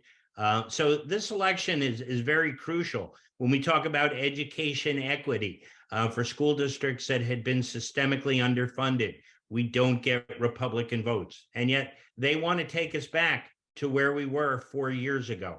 And so this election is about progress and opportunity as we continue to move forward and provide that progress and opportunity for millions of New Yorkers. I'm proud of my record. I'm proud of the work that we've done together in Peekskill and look forward to continuing that partnership. But this is not the time for fear mongering. This is not the time to go backwards. This is a time for grit and courage as we continue to fight the extremists out of Washington and now in our own backyard, as we continue to move New York as a beacon of progress and opportunity for everyone who lives here and everyone having a seat at the table where everyone matters. Thank you very much and have a great evening. Thank you, Senator Harckham, and thank you, Gina Arena. We're very honored to have had you both tonight, and we wish you all the best. Our next panel of candidates will be for the United States Congress from the 17th District. Again, we will go in alphabetical order. So first we will hear from the candidate whose name is Mike Lawler. He is a state assemblyman. And then we will hear from the congressman who is running for re-election, Congressman Sean Patrick Maloney. Mr. Lawler, the first question is for you. The opening. Excuse me, yes. My timekeeper has reminded me that we are starting with an opening statement. Mr. Lawler, can we please hear your opening statement? Thank you very much, Minister Bass.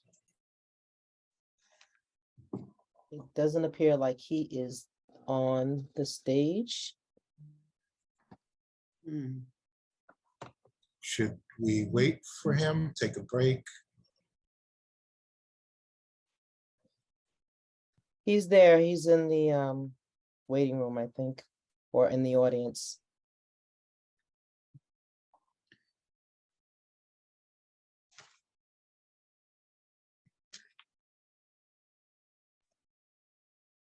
Mr. Lawler, can you hear us?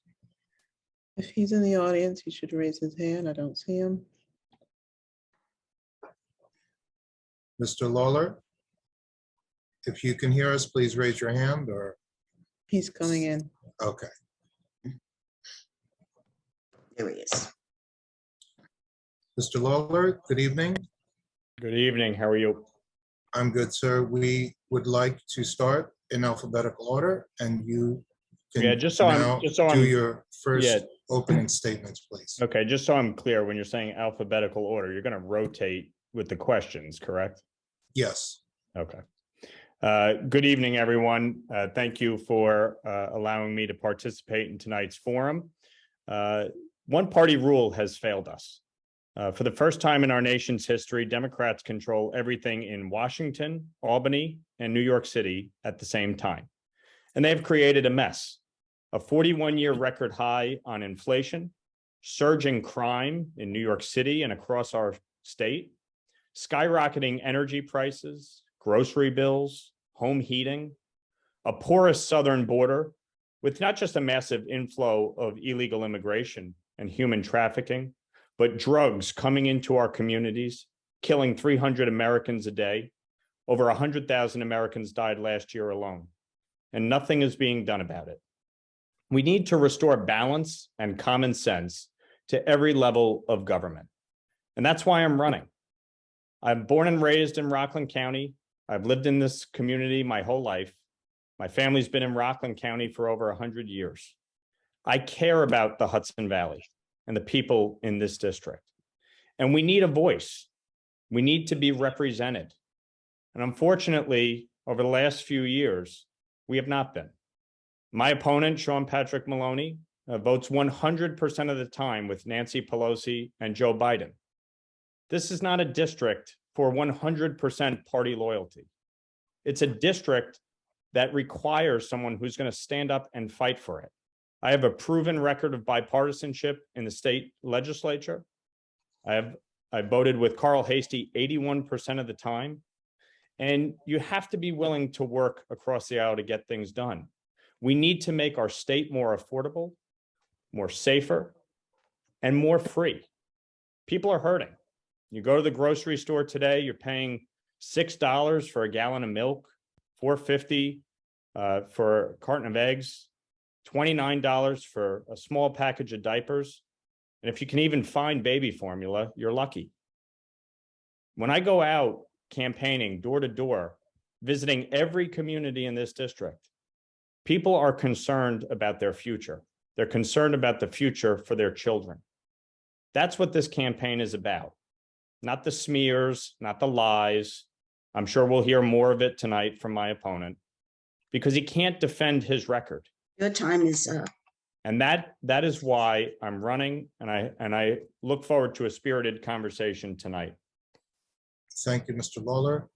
Congressman Sean Patrick Maloney, your opening statement, please. 2 minutes. Well, thank you, NAACP. My name is Sean Patrick Maloney. Look, I don't come from money. I don't come from a political family. My dad got banged up in the Navy, started out in a steel mill. My mom never got to go to college, but she was the smartest person I know. And they raised 6 of us with hard work and love and sacrifice. I just celebrated my own 30th anniversary. I'm raising 3 kids of my own. I just found out last week and I'm going to be a grandfather. I'm a mainstream middle-class guy at heart, and those are the values I bring to Congress. And the choice you have in this race is between a mainstream candidate and a MAGA candidate. Now, my opponent will do his best to hide it, but that's the choice. Let me tell you what I mean. I have a real plan to lower your costs, to lower crime, and to protect your freedoms. Cheaper gas, cheaper groceries, cheaper housing, cheaper healthcare, but also protect your voting rights. Also, protect your reproductive freedom that my opponent will take away. Also, lower crime by supporting good policing, yes, but accountable policing, and also by getting after the gun violence that's so much of the crime problem. My opponent thinks we need more guns. And when I say he's a MAGA extremist, what do I mean? Well, let's look at his record. He worked alongside right-wing militias to elect a political candidate in New Jersey.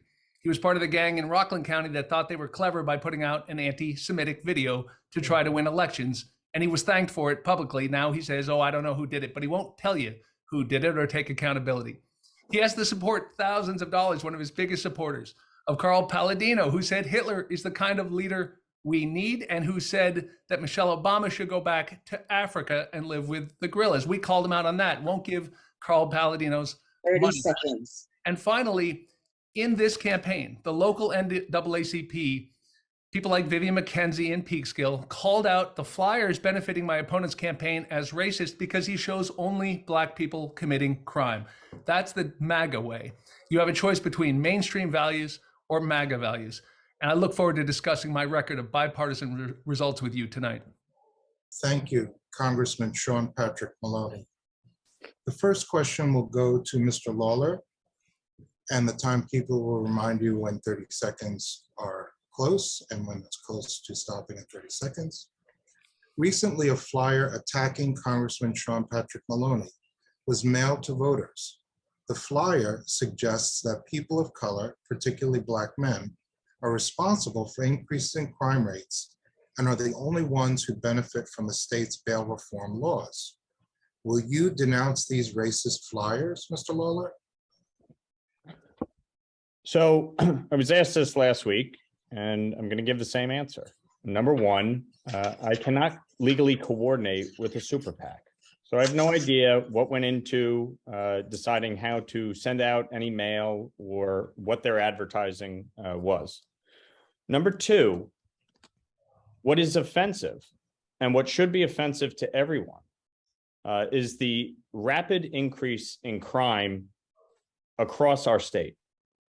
Black and brown people are being victimized by the very cashless bail law that is releasing dangerous criminals, regardless of their race. Their race is irrelevant.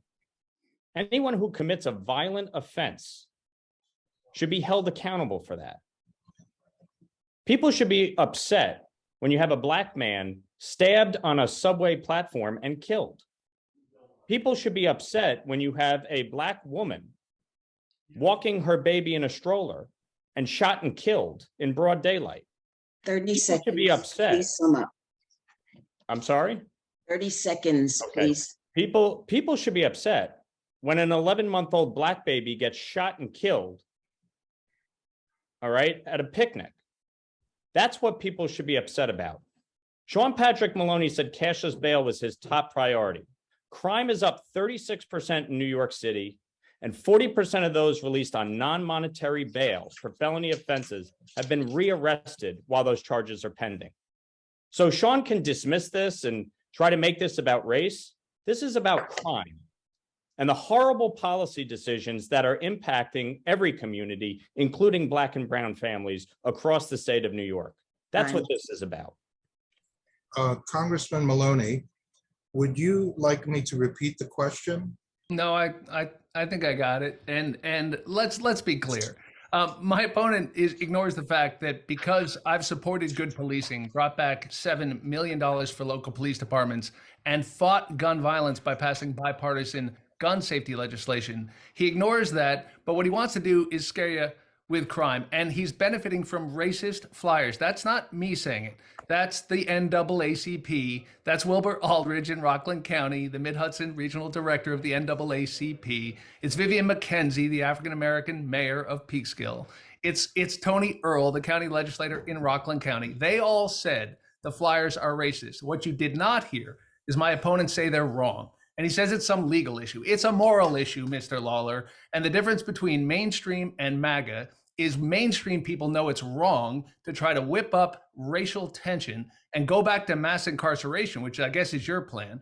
Some of us think that we can have a fair system where we treat rich and poor people the same, keep dangerous people behind bars, of course, support good policing, and unlike you, do something about gun violence and not do it by dividing Americans, making one group like the face of crime. Your flyers that you will not condemn. They're not my flyers, Sean. Excuse me, so sir. don't I didn't interrupt. Please do not interrupt. You're lying. So I'm going to. Congressman Maloney, this is the MAGA if you way. interrupt, can't- Congressman Maloney will have 30 more seconds. Reclaiming Mr. my Lawler. time, Mr. Lawler. Mr. Lawler, please mute Mr. Lawler. We set the time and the instructions in the beginning of this meeting. I would ask all of you to not address each other, but to address the community that is here listening to you. And I would ask that you don't allow we want to hear, smears. excuse me, we would like to know how to vote come November 8th. We can't do that if you're going to argue. So please stick to the answers of the questions and do not address each other. Please. Well, then I would so we ask can be Mallory. orderly. I would ask a simple favor. Then, don't allow smears because it is. Mr. Lawler, Mr. Lawler, I am moderating this We're not going to segment. do this. We're not Yeah. going to do this. We're not. I am moderating this segment. I Thank would you. ask the webmaster at this moment to please mute Mr. Lawler. If you The could do time that, is please. reset to 30 seconds. Thank you. And your time is reset, Mr. Maloney, for 30 more seconds. Look, you can you can unmute Mr. Lawler. I think it's good that everybody see that he won't play by the rules. He thinks he can get away with this stuff, just like Donald Trump. Here's the facts. The facts is the NAACP said the mailers are racist. He will not condemn it. Of course, this is his second chance to do so. He has failed. But of course, he also accepted huge support, thousands of dollars, from someone who said Michelle Obama should go back to Africa. Wouldn't condemn that either. And he's part of the gang that put out an anti-Semitic video in Rockland. This is the MAGA approach. He's trying to hide it and trying to shout me down. But let's play by the rules and let's know the truth. That's the record. Thank you very much, Congressman Maloney. Now we're going back to Mr. Lawler with a second question. I thought you were rotating the questions. Yes, so this is back to you with the second question. Okay, Is it clear, Mr. Lawler? We have a number, this is the second question. We're rotating back to you.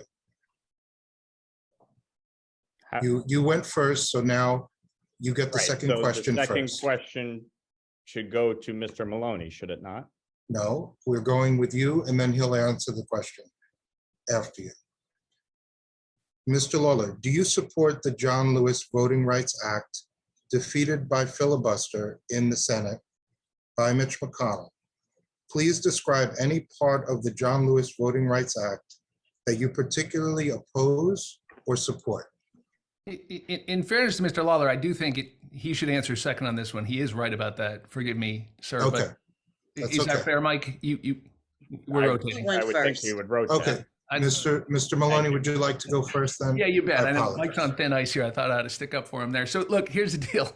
Here's the deal. Yes, I support the John Lewis Voting Rights Act. I served with John Lewis. I have an interracial family, folks. I took my kids to Selma, Alabama on the 50th anniversary of John Lewis's march across the Edmund Pettus Bridge. We need to pass the Voting Rights Act that John Lewis worked so hard for. His whole life's work was voting rights. My opponent opposes that, of course, and the MAGA crowd won't bring it to a vote. Remember, this used to be bipartisan. George W. Bush, for goodness sake, reauthorized the Voting Rights Act with a bunch of Republican votes. That was the old school Republican Party that at least understood that voting was sacred, and we had moved beyond racist voting laws or discriminatory voting laws. Now we can't do it. Now the MAGA Supreme Court won't help, and in Congress, they will not pass the John Lewis Voting Rights Act. I think everyone's right to vote is sacred and we need to protect it. And I would also support H.R. 1, which would end gerrymandering everywhere. Mr. Lawler complains about gerrymandering in New York. He doesn't complain about it in Republican states. I'd ban it everywhere. He won't support that. And I would clean up your campaigns by getting big money, like the MAGA millions that are going behind my opponent's campaign. Do you know, folks, that he just got $9 million of support? Didn't raise it here. It came from big pharmaceutical companies, big oil companies, the big gun companies. That's the big dark money. I'd get it out of politics. He wants to benefit from it and is right now. That's what's paying for those racist flyers you just heard about. So no, there's a big difference on the John Lewis Voting Rights Act. I support it and my opponent will not. Congressman Maloney, thank you for your time and your graciousness. Mr. Lawler, Assemblyman Lawler, would you like to go now? Answer that question? Yeah, thank you. I obviously support ensuring that everyone has access to vote. I believe that it is critically important that we safeguard our elections, that everyone who is legally eligible to vote has the ability to do so. I think it's interesting that my opponent brought up gerrymandering because when he had the chance, as part of this bill, certainly to prohibit gerrymandering, he went the cynical route. He sent a memo to New York State Democrats in January of this year, demanding that they gerrymander New York's maps. And they did. And those maps were thrown out in court, ruled unconstitutional and gerrymandered. And a fair map was drawn by a court-appointed special master, which is why we actually have a competitive district here. Now, Mr. Could I ask Maloney you, Mr. Lawler, what is your position on the Excuse John me. Lewis Excuse Voting me, Rights Act? sir. That was the Sir. question. Thank you. I'm answering the question. Thank you so much. Do you support it? 30 Sir, seconds. may I answer the question, please? That is my question. Do you Okay, support the thank you. John Lewis Voting Rights Act? Mr. Maloney decided to try and gerrymander and rig our elections this year by creating unfair and unconstitutional maps. They were thrown out. We now have a fair set of maps. Gerrymandering should be prohibited wherever it occurs. The problem is that we have people like Mr. Maloney who say one thing and then do another. So if we want to prohibit gerrymandering, if you want the John R. Lewis Voting Rights Act passed, then you should actually adhere to what you're trying to do with the act, as opposed to trying to rig elections here in New York. So do you support the John Lewis Voting Rights Act? I support parts of it, absolutely, including Okay. banning gerrymandering. Thank you both for this segment. Now, as Mr. Lawler pointed out, we will switch back and you will take the first question, Mr. Lawler, in this segment. This is the last of my questions, and then we'll take questions from the audience. So This is the question for you, Assemblyman Lawler. What are your top 3 goals if elected? Thank you. So the first goal is to deal with inflation. The cost of living in New York and across the country has skyrocketed because Sean Patrick Maloney has voted 100% lockstep with Joe Biden and Nancy Pelosi to increase federal spending by over $4 trillion. Number one. Number two, we need to increase domestic production of energy.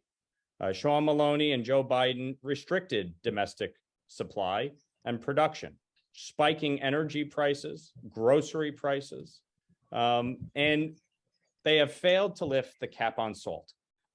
Sean Maloney said he would do so. He has not. He's in party leadership. He voted to increase middle-class taxes as part of the Inflation Reduction Act. I would reverse that. I would eliminate the 87,000 IRS agents who are going to go after hardworking middle-class Hudson Valley families. On top of that, we need to get crime under control. I believe cashless bail is a disastrous piece of 30 legislation seconds. that has made our communities less safe and needs to be repealed. Judges need discretion, and we need to have a dangerousness standard here in New York. Nonviolent, low-level criminals should not be sitting in jail. I agree with that. New Jersey did bail reform correct. New York did not. And that is the problem. Violent felons are being released on non-monetary bail and committing additional offenses. And finally, we need to secure our border. We need to address the scourge of drugs coming into our communities, killing our residents, hurting our families. Time is up. And ensure that we have a legal immigration system that works. Mr. Lawler, thank you. Congressman Maloney, Right, we are going to ask you that final question. Would you like me to repeat it, sir? Top 3 priorities? Yes, sir.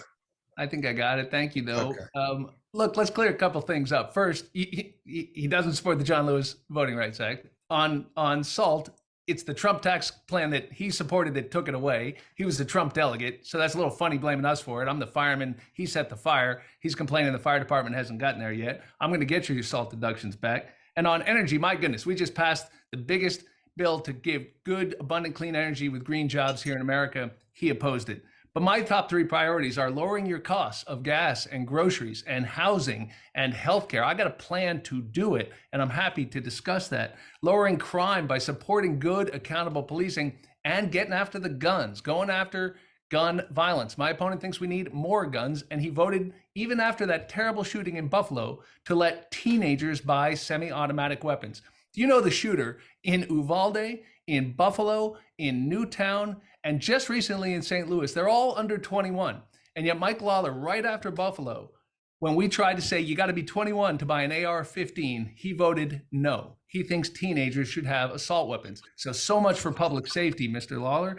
And on protecting freedoms, he supports ripping away your reproductive freedom and overturning Roe v. Wade. I'm going to protect your decision. And I know that these are difficult reproductive decisions for folks. Whether to have an abortion or not is an intensely personal decision. But let me tell you something. You should make that decision, not politicians like Mike Lawler. He thinks states can ban it for any reason or no reason at all. It's wrong. You should have that decision. And I'm going to protect your voting rights and your freedoms. And that is the difference between a mainstream approach and Mike Lawler's MAGA approach. Thank you, Congressman Maloney. This next segment will be questions from the audience.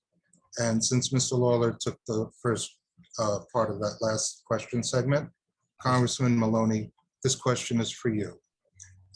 What have you done to protect a woman's right to choose and decide on her own medical decisions? And what will you do in the future if you are reelected to Congress? Boy, such an important question. So look, this MAGA crowd just took away 50 years of privacy rights, reproductive freedom, not just privacy rights, not just reproductive freedom, but if you care about even interracial marriage, that depends on the same privacy rights they just took out of the Constitution. If you care about marriage equality at all, if you care about even your birth control decisions, now they can do anything they want because the Constitution, according to Mike Lawler and the MAGA crowd, doesn't protect any of that. And states can ban it if they want. 13 have already banned abortion. 26 are about to ban abortion. Mike Lawler's going to let it happen. And you're not safe in New York. You're not safe anywhere because 75% of the MAGA Republicans right now in Congress, let alone if you add him to the ranks, 75% support a national ban on abortion. My opponent said that makes sense. 15-week ban makes sense. Now he says, oh, I don't support it. He's been all over the map on it. You can't trust him. I'm a member of the pro-choice caucus. I helped in leadership pass the Women's Health Protection Act, which enshrines in federal law Roe v. Wade. And if you give us 2 more years, we will enshrine reproductive freedom back into federal law and protect it from this crowd that thinks politicians should make these decisions. I think it's a very dangerous road we're going down. And you can feel, again, any way you want about abortion. I grew up in a Catholic household. My mom and dad went to mass every day. Believe me, they had real serious concerns about reproductive decisions, but they knew quite right from wrong. And what's wrong is that politicians make them. What's right is you and your doctors make those decisions. Thank you, Congressman Maloney. Assemblyman Lawler, would you like me to repeat the question? No, I'm good. Thank you. The only extremist in this race is Sean Patrick Maloney. He voted for a bill that would expand abortion nationwide up until the moment of birth, ban parental notification, allow non-doctors to perform abortions, allow gender selection abortions, and decriminalize assaulting a pregnant woman. That is extreme. 81% of Americans do not support late-term abortion. What is ironic about Mr. Maloney's comments is that earlier this year in a Democratic primary, he chose to support Henry Cuellar, a congressman from Texas who is pro-life and holds the same position as I do. And he didn't call him an extremist. He didn't attack him in the Democratic primary. In fact, he funneled him millions of dollars to keep him in Congress. So if Mr. Maloney is so aghast at my position, I'm not sure why he would support Henry Cuellar in a Democratic primary. I am personally pro-life. That is a position that was reaffirmed for me when my wife and I suffered a miscarriage. Understand how difficult this decision is for every woman that has to make it. Because at the end of the day, it is life, and everybody understands that.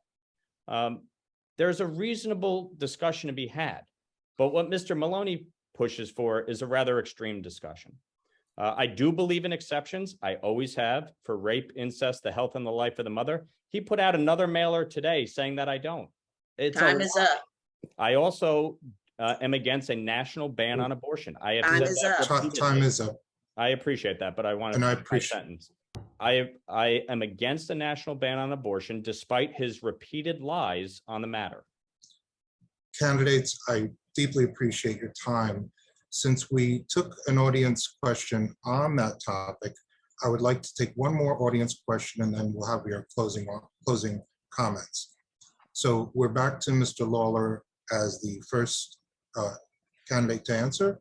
And this question is about gun control and assault weapons. Do you support the ban on assault weapons? And do you support banning that for any purchase for individuals under 18 of assault weapons? So look, I have a record of supporting common sense bipartisan gun safety measures in the state legislature. I have supported banning ghost guns. I have supported expanding the extreme risk protection order because anybody who is in the throes of a mental health crisis should not have access to a gun. I have supported the use of panic alarms in our schools. I have supported increasing penalties for threats of mass harm. I support universal background checks. I believe the objective here, while supporting the Second Amendment and the rights of law-abiding gun owners to exercise that right, the objective is to get guns off the streets, illegal guns, and guns out of the hands of those who are threatening or committing violent acts. The problem in New York, we have the most expansive gun laws in the country. It's not even close. And yet we are still dealing with gun violence. Why? Because people like Sean Maloney would rather focus on going after law-abiding citizens than criminals. 30 Under seconds. cashless bail, people who use guns in the commission of a crime are released and put back on the streets. Under Raise the Age, 16 and 17-year-olds who use guns in the commission of a crime are treated in family court rather than criminal court. And the gangs are hiring them because they know they're going to get a slap on the wrist. If we want to stop gun violence, we need to start by holding criminals accountable. That is the biggest issue that we have in New York State right now with respect to gun violence. We obviously need to address from a national level gun trafficking and illegal guns flowing in from one state to the next.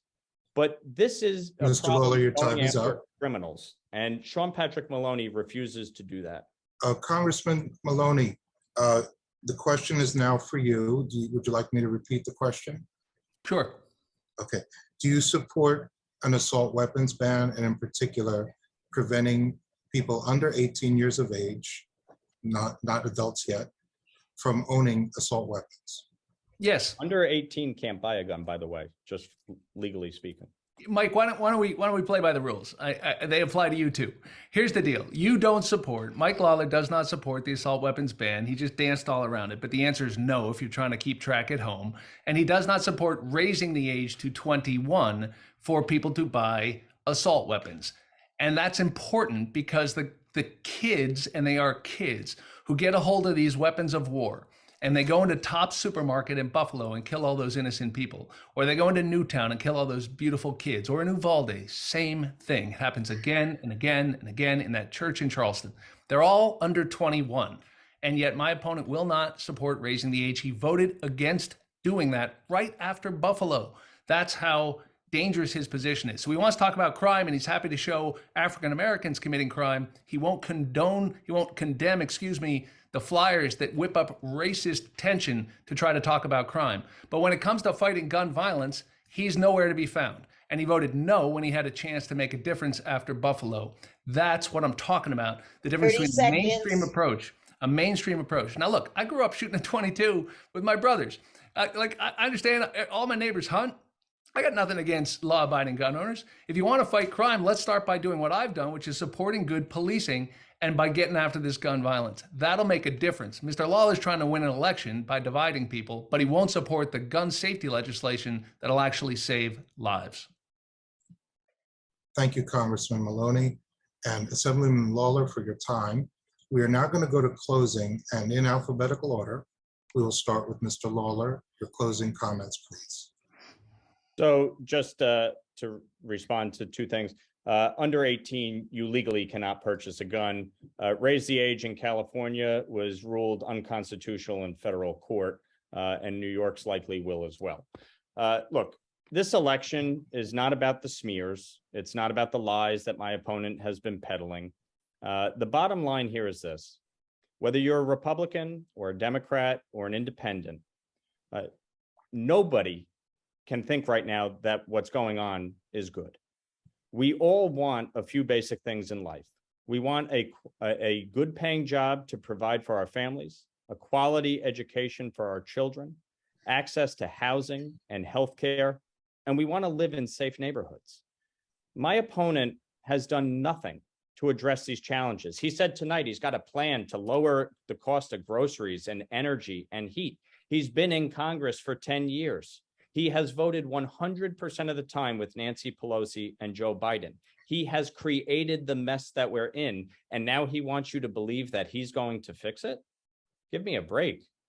We are dealing with a crisis, one crisis after the next. Families all across this district are hurting. They're making a serious choice between paying their rent or their mortgage, their grocery bill, their home heating bill, or their gas bill.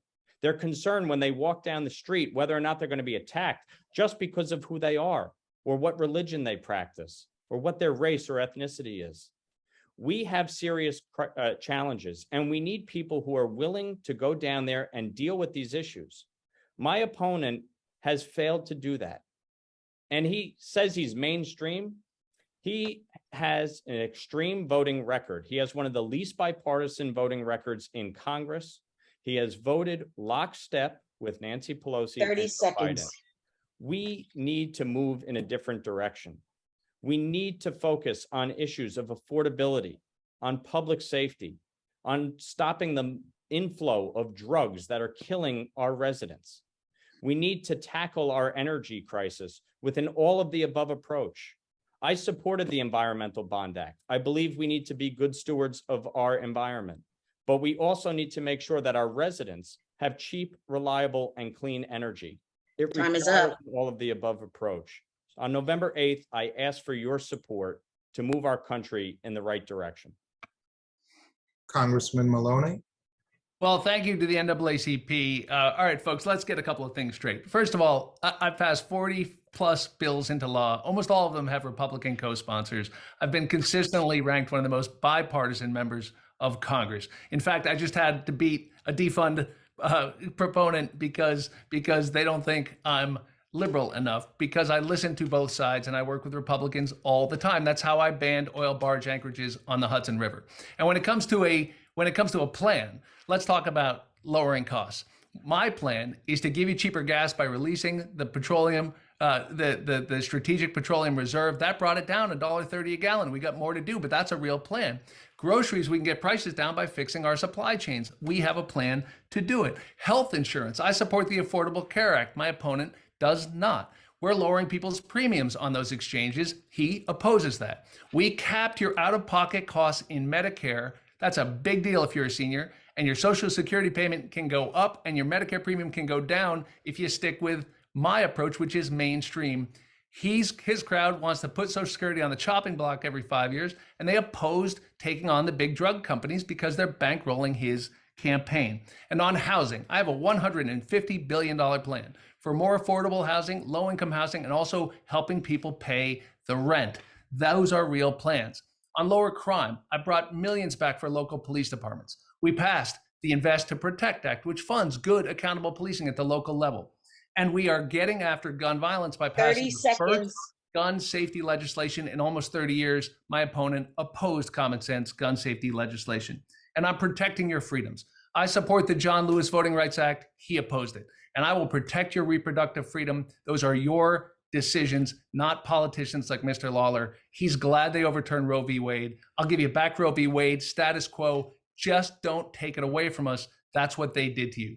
On November 8th, you have a choice between mainstream and MAGA. I'm the mainstream candidate. Please, my name is Sean Patrick Maloney, and I'm asking for your support. Thank you both. Thank you, Congressman Maloney, and thank you, Assemblymember Lawler. I will now ask the Peekskill president of the NAACP, Valerie Eaton, to continue from here. Thank you. Thank you all. Thank you. To both of you. Thank you to all of the candidates that spoke this evening.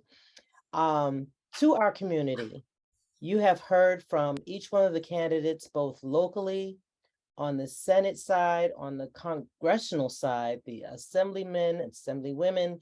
You have heard from the people that you should be going out to vote for, okay, one way or the other. We are the NAACP and we are nonpartisan.